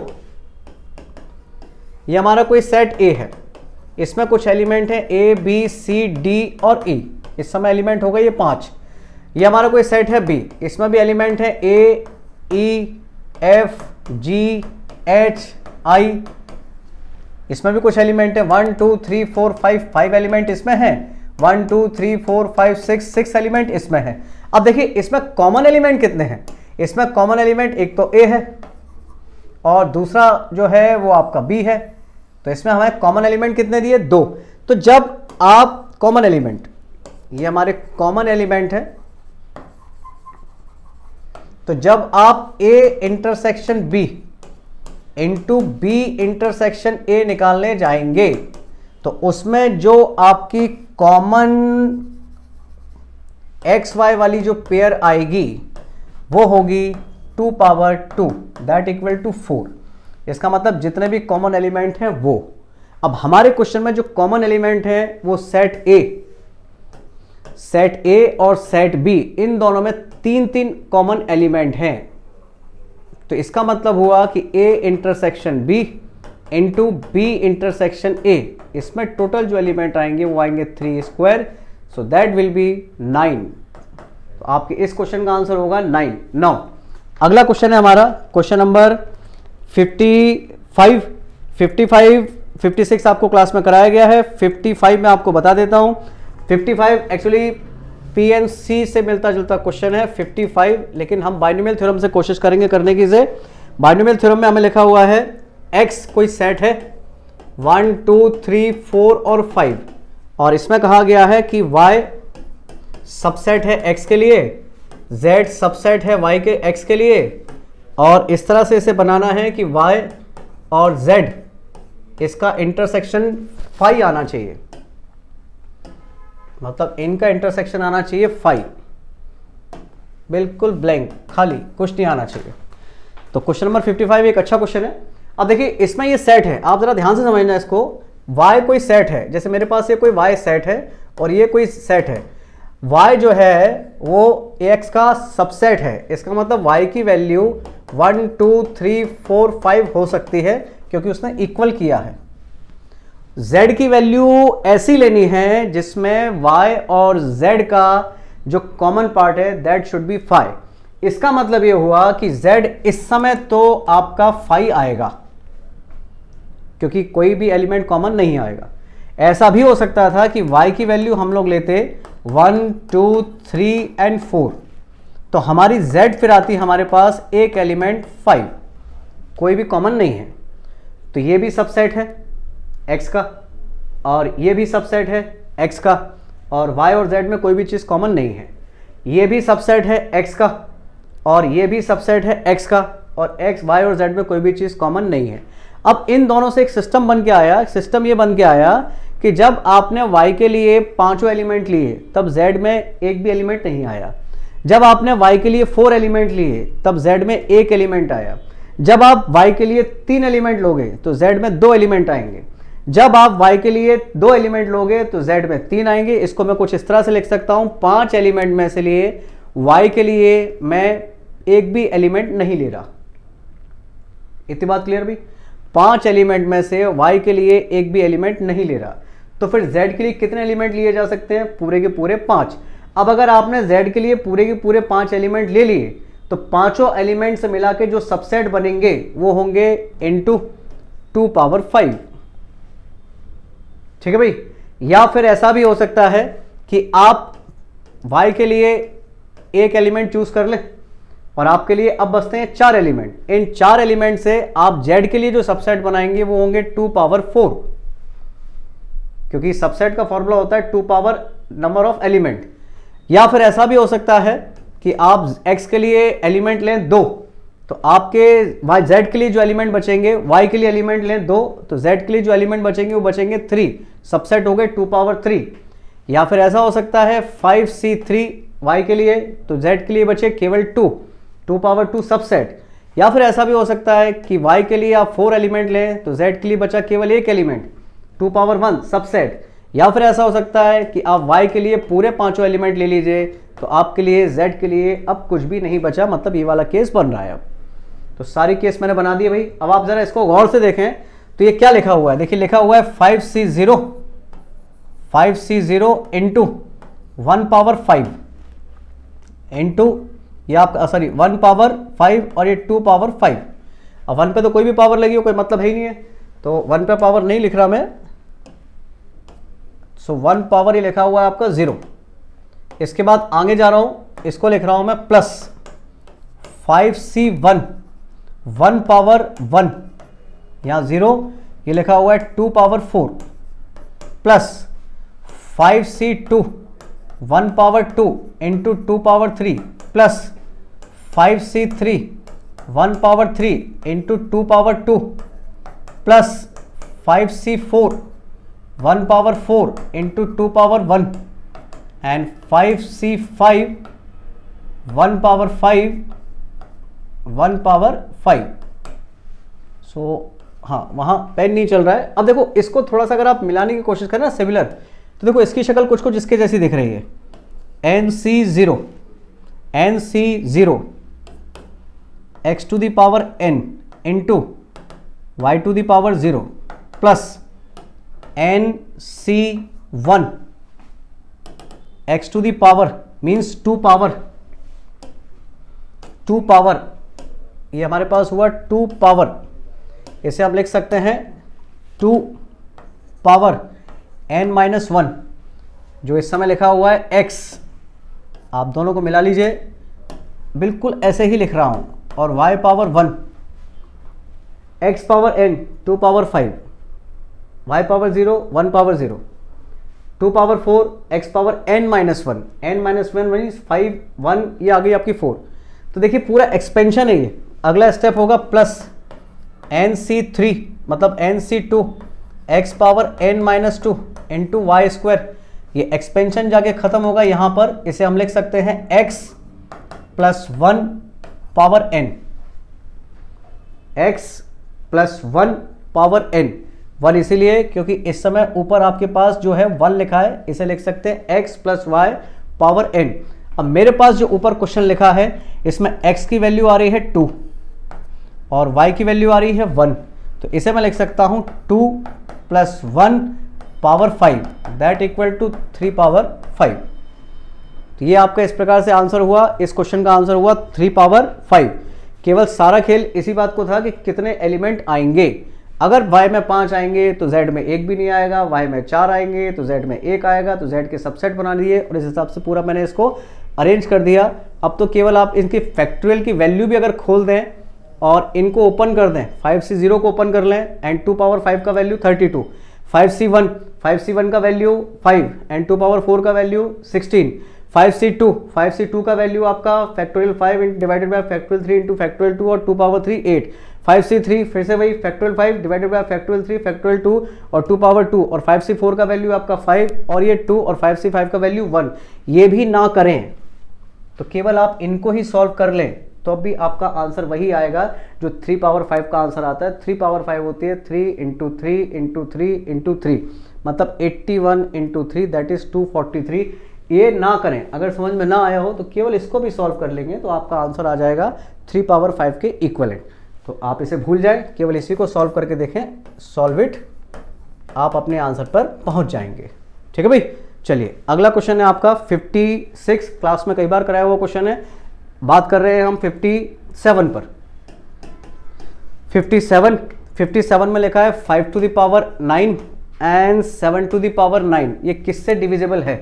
तो 5 टू द पावर 9 और 7 टू द पावर 9 को लिख सकते हैं इस तरह से, 6 plus 1 power 9 and 6 minus 1 power 9, ये आपका बन गया x plus y power n and x minus y power n। जब आप इन दोनों को ओपन करेंगे तो कुछ इस तरह से आएगा, twice of NC0 x power n plus NC2 x power n minus 2 and y square and so on.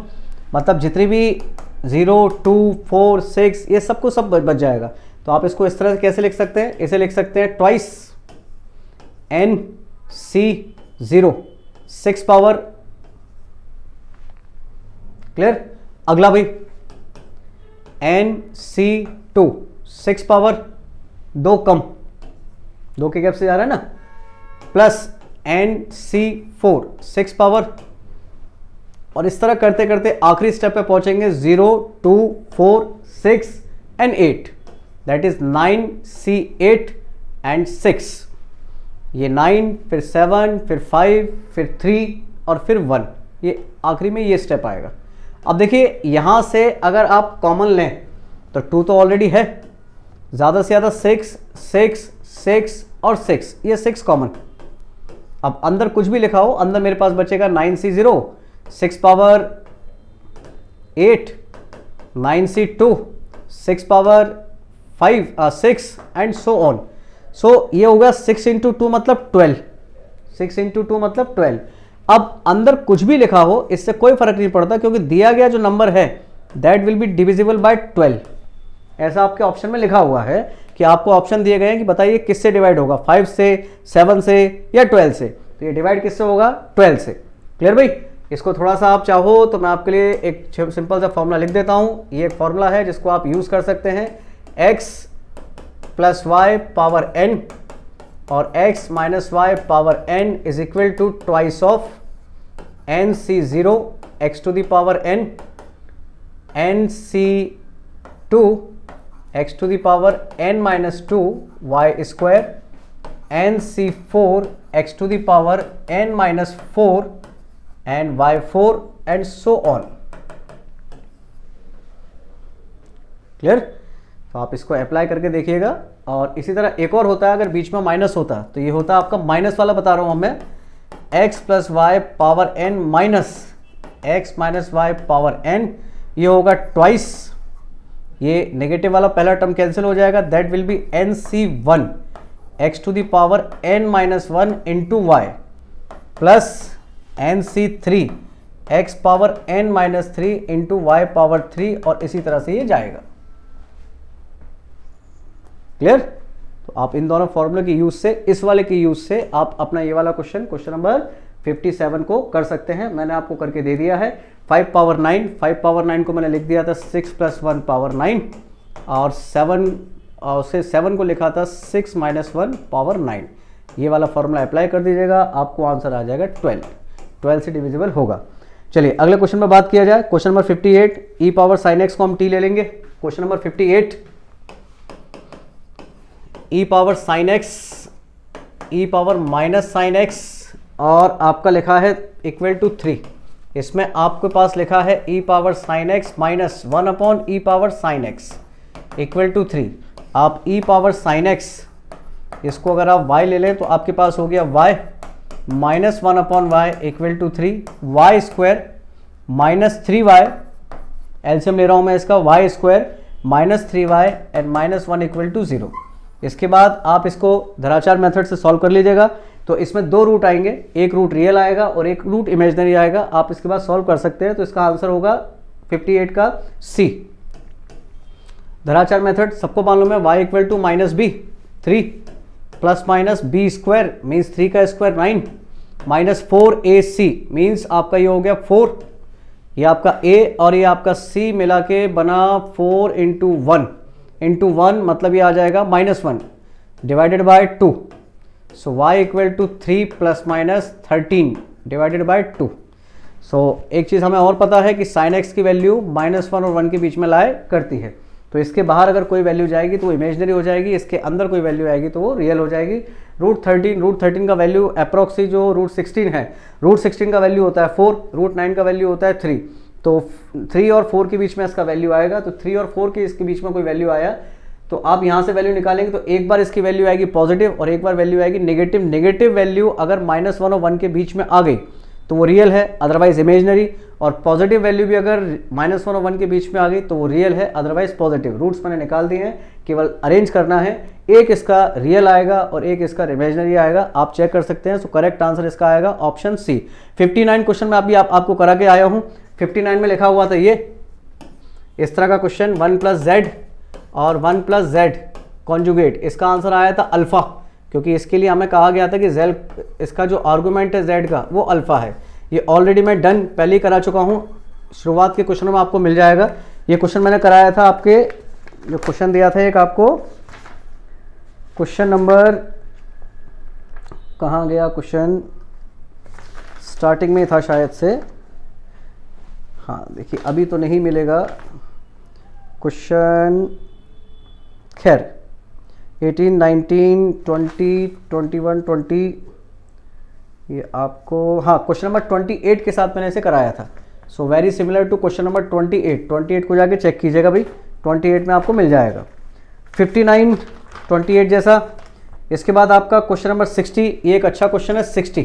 60 में आपके पास लिखा हुआ है मॉडुलस z, इसका जो वैल्यू है वो 2 या 2 से ग्रेटर है, तो आपको बताना है z + 1/2 का वैल्यू, मिनिमम वैल्यू कहाँ लाए करेगा। z + 1/2 का मिनिमम वैल्यू आप जो है वो कहाँ लाए करेगा। तो देखिए इसका जो मिनिमम वैल्यू अपने को निकालना है ना, वो कुछ इस तरह से निकाल सकते हैं हम लोग। यहाँ मैं सर्कल बना रहा हूँ, आप लोग दूसरा मेथड भी यूज़ कर सकते हैं, या मैं दूसरा मेथड यूज़ करके बता देता हूँ आपको।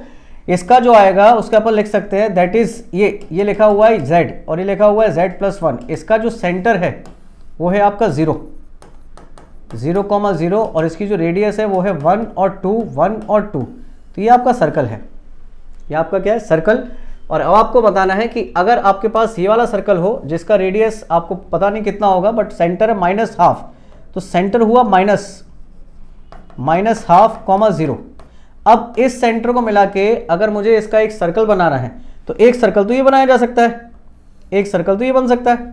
तो इस सर्कल की जो ये मिनिमम है, ये रेडियस मिनिमम है, तो देखो आप डायग्राम पे देख पा रहे होगे, आधी तो ये है, ये सेंटर है, ये हाफ ये और एक ये। इसका मतलब इसकी जो आएगी रेडियस वो होगी r = 3/2।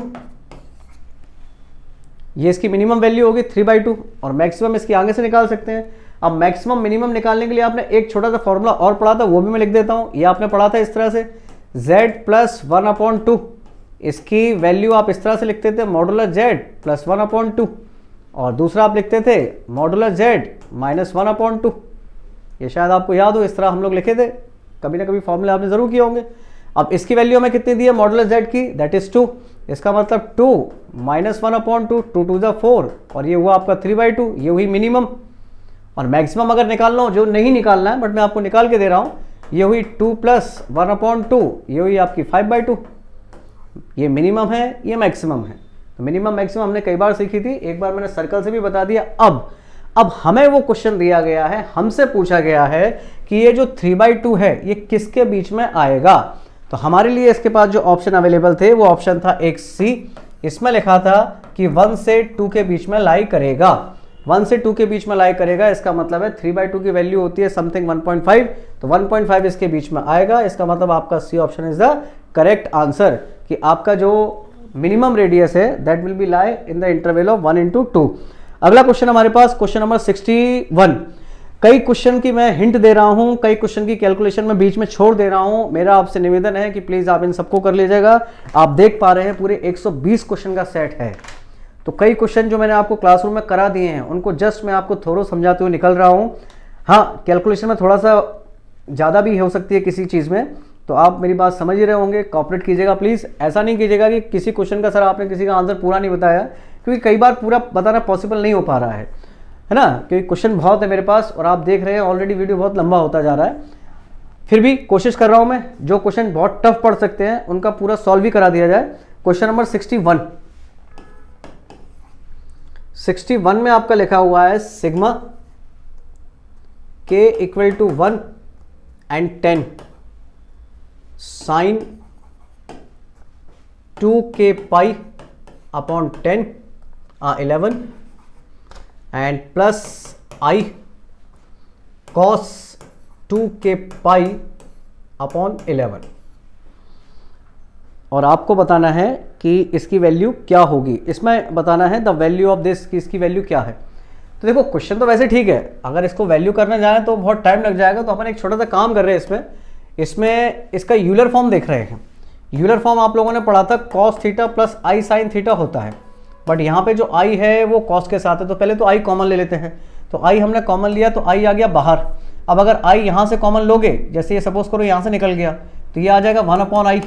अब 1/i का अगर आप इस तरह से लिखें i/i, रेशलाइजेशन कर दिया तो इसका i तो i है, आई स्क्वायर की वैल्यू होती है -1। तो अब उस पूरे क्वेश्चन को ऐसे लिख सकता हूँ मैं, cos 2 के π/11 माइनस i साइन 2 के π/11 सिग्मा, ये आपका सिग्मा k का वैल्यू 1 से स्टार्ट करके 10 तक जाना है।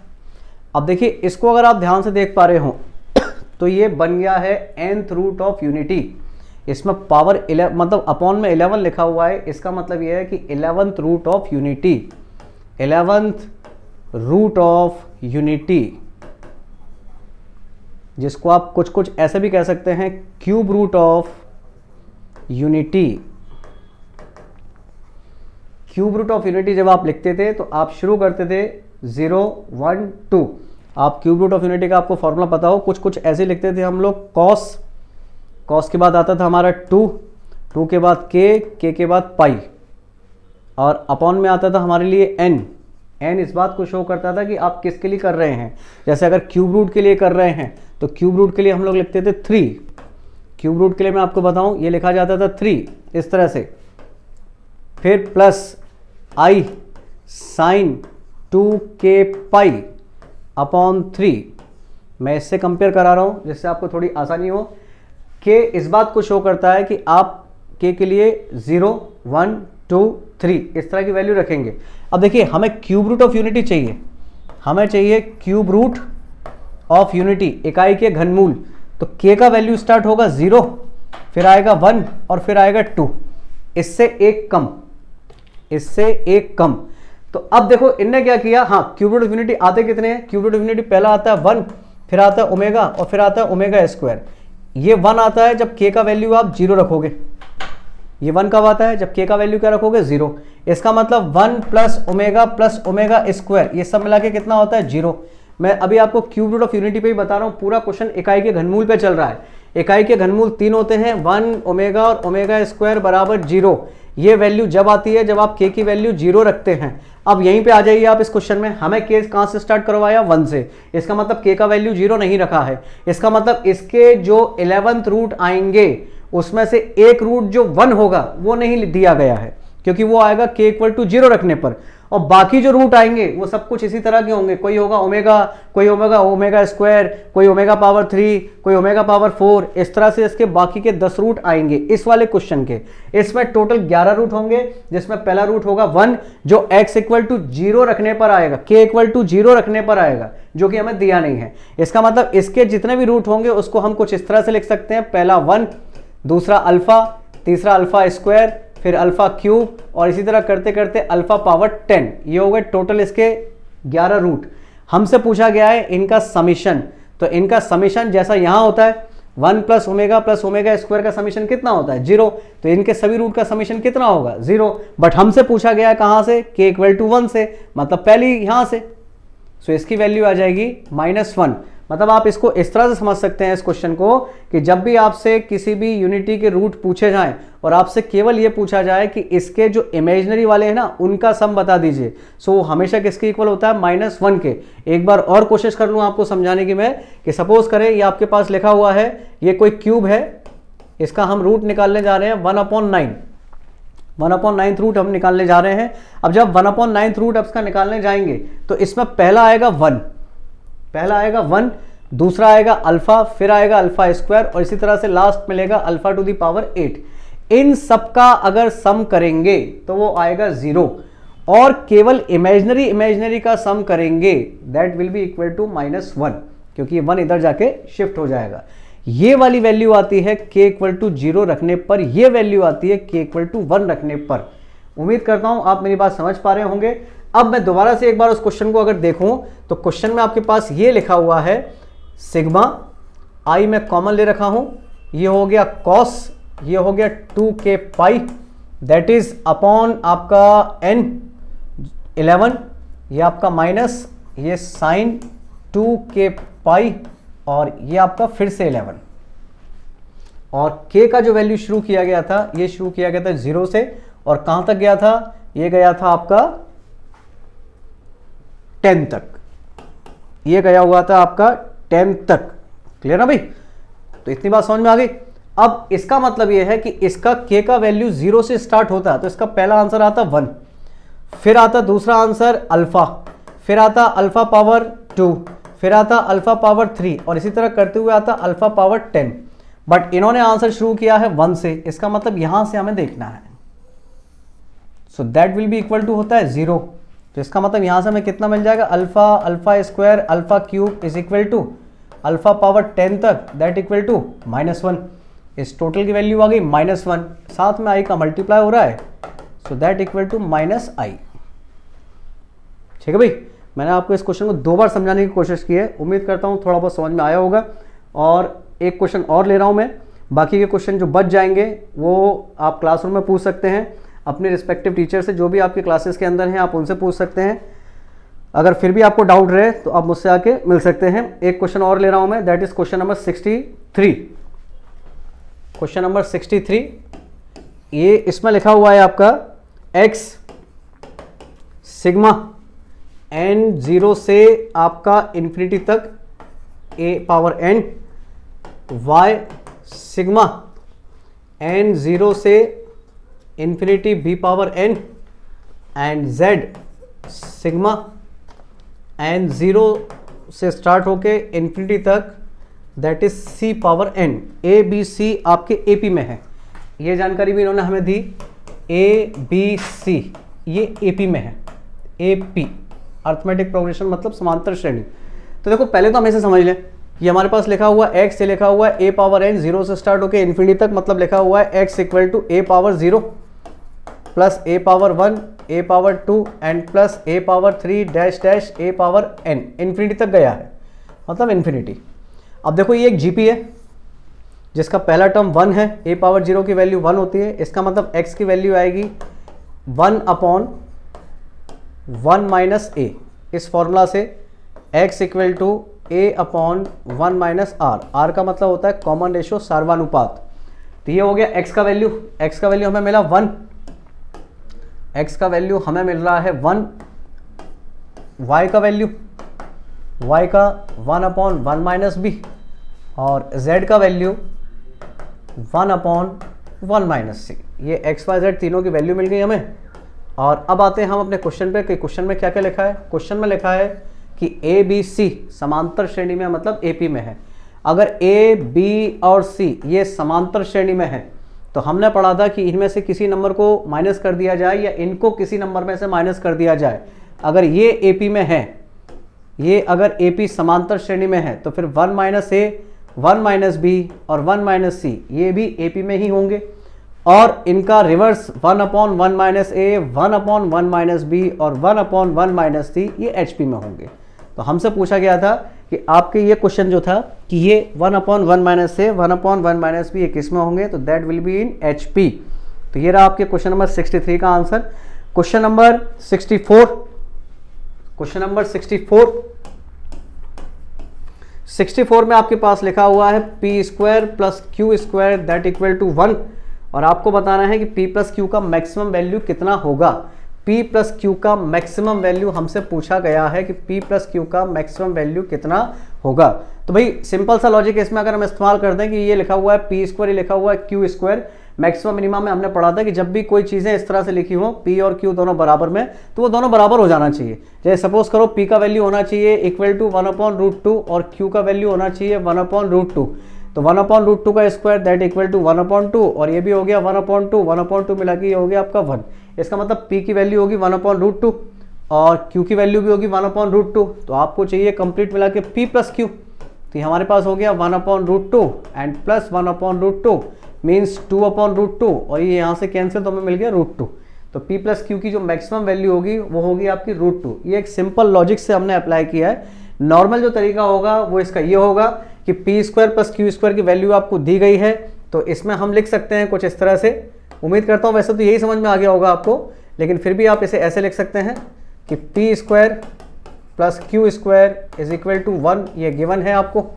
सपोज करें ये लिखा है p प्लस क्यू, इसे मैंने लिया k और इसका किया होल स्क्वायर, तो ये हो गया p square plus q square plus 2pq that equal to q square, that equal to q square.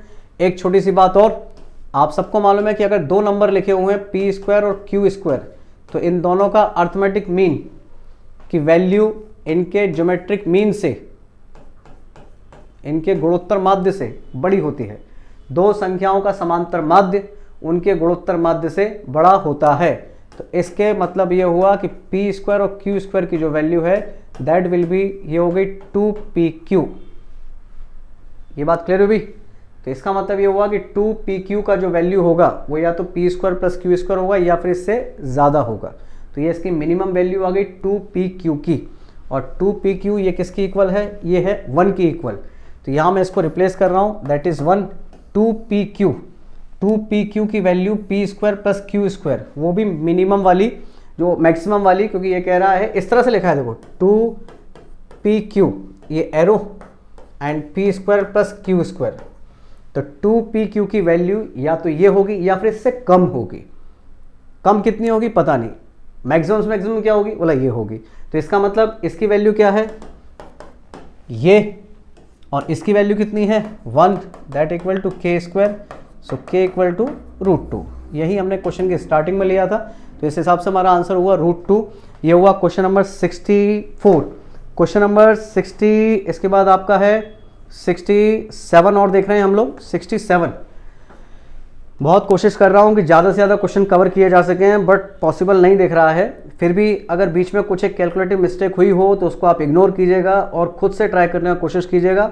मैंने आपको कॉन्सेप्ट बताने की कोशिश की है, इसके अंदर सॉल्यूशन देना मोटिव नहीं था कि पूरे सॉल्यूशन दूं, मैं सिर्फ आपको इसके कॉन्सेप्ट बता रहा हूँ कि इस कॉन्सेप्ट से करना है। ऐसे हिंट है, इसके बाद आप खुद समझदार हैं, आप भी थोड़ा ट्राई करेंगे। हाँ, क्वेश्चन ये है, सिग्मा आर का वैल्यू 1 से लेके 100 तक, ये है आपका A to R।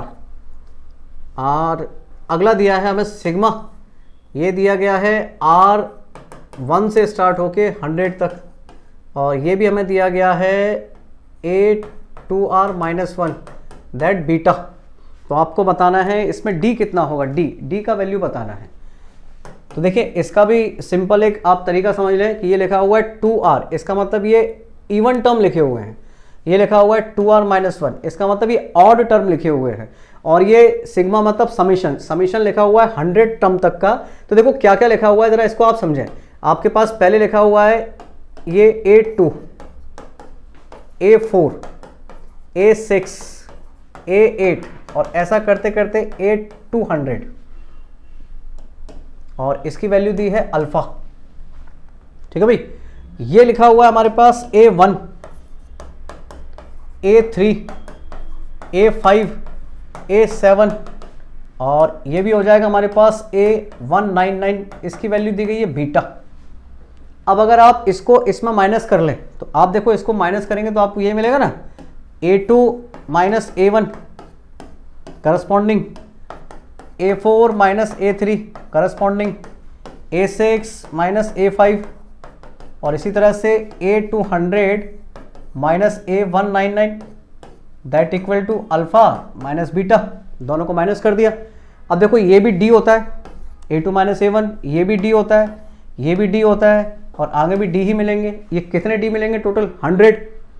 कितने D मिलेंगे टोटल? 100, क्योंकि 100 टर्म्स पर बात चल रही है। तो ये हो जाएगा 100D इक्वल टू, ये मेरा मेरे को अल्फा माइनस बीटा।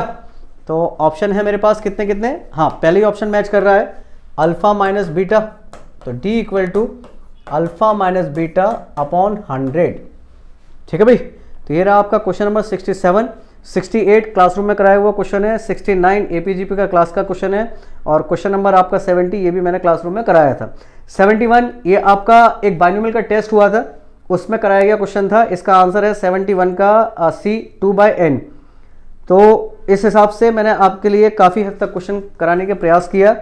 फिर भी कुछ क्वेश्चंस रह रहे हैं, तो इसको आप अपनी क्लासेस में रिस्पेक्टिव टीचर से पूछ सकते हैं, या आप मुझसे आके पूछ सकते हैं। उम्मीद करता हूँ समझ में आया होगा। कुछ क्वेश्चंस की हिंट दी है, कुछ को पूरा सॉल्व करने का प्रयास किया है। आप कीजिए और कोई दिक्कत हो तो फिर मुझसे आप मिल सकते हैं। तब तक के लिए खुश रहिए। धन्यवाद। जय हिंद, जय Bharat. Kindly subscribe D-Day YouTube channel and don't forget to press bell icon.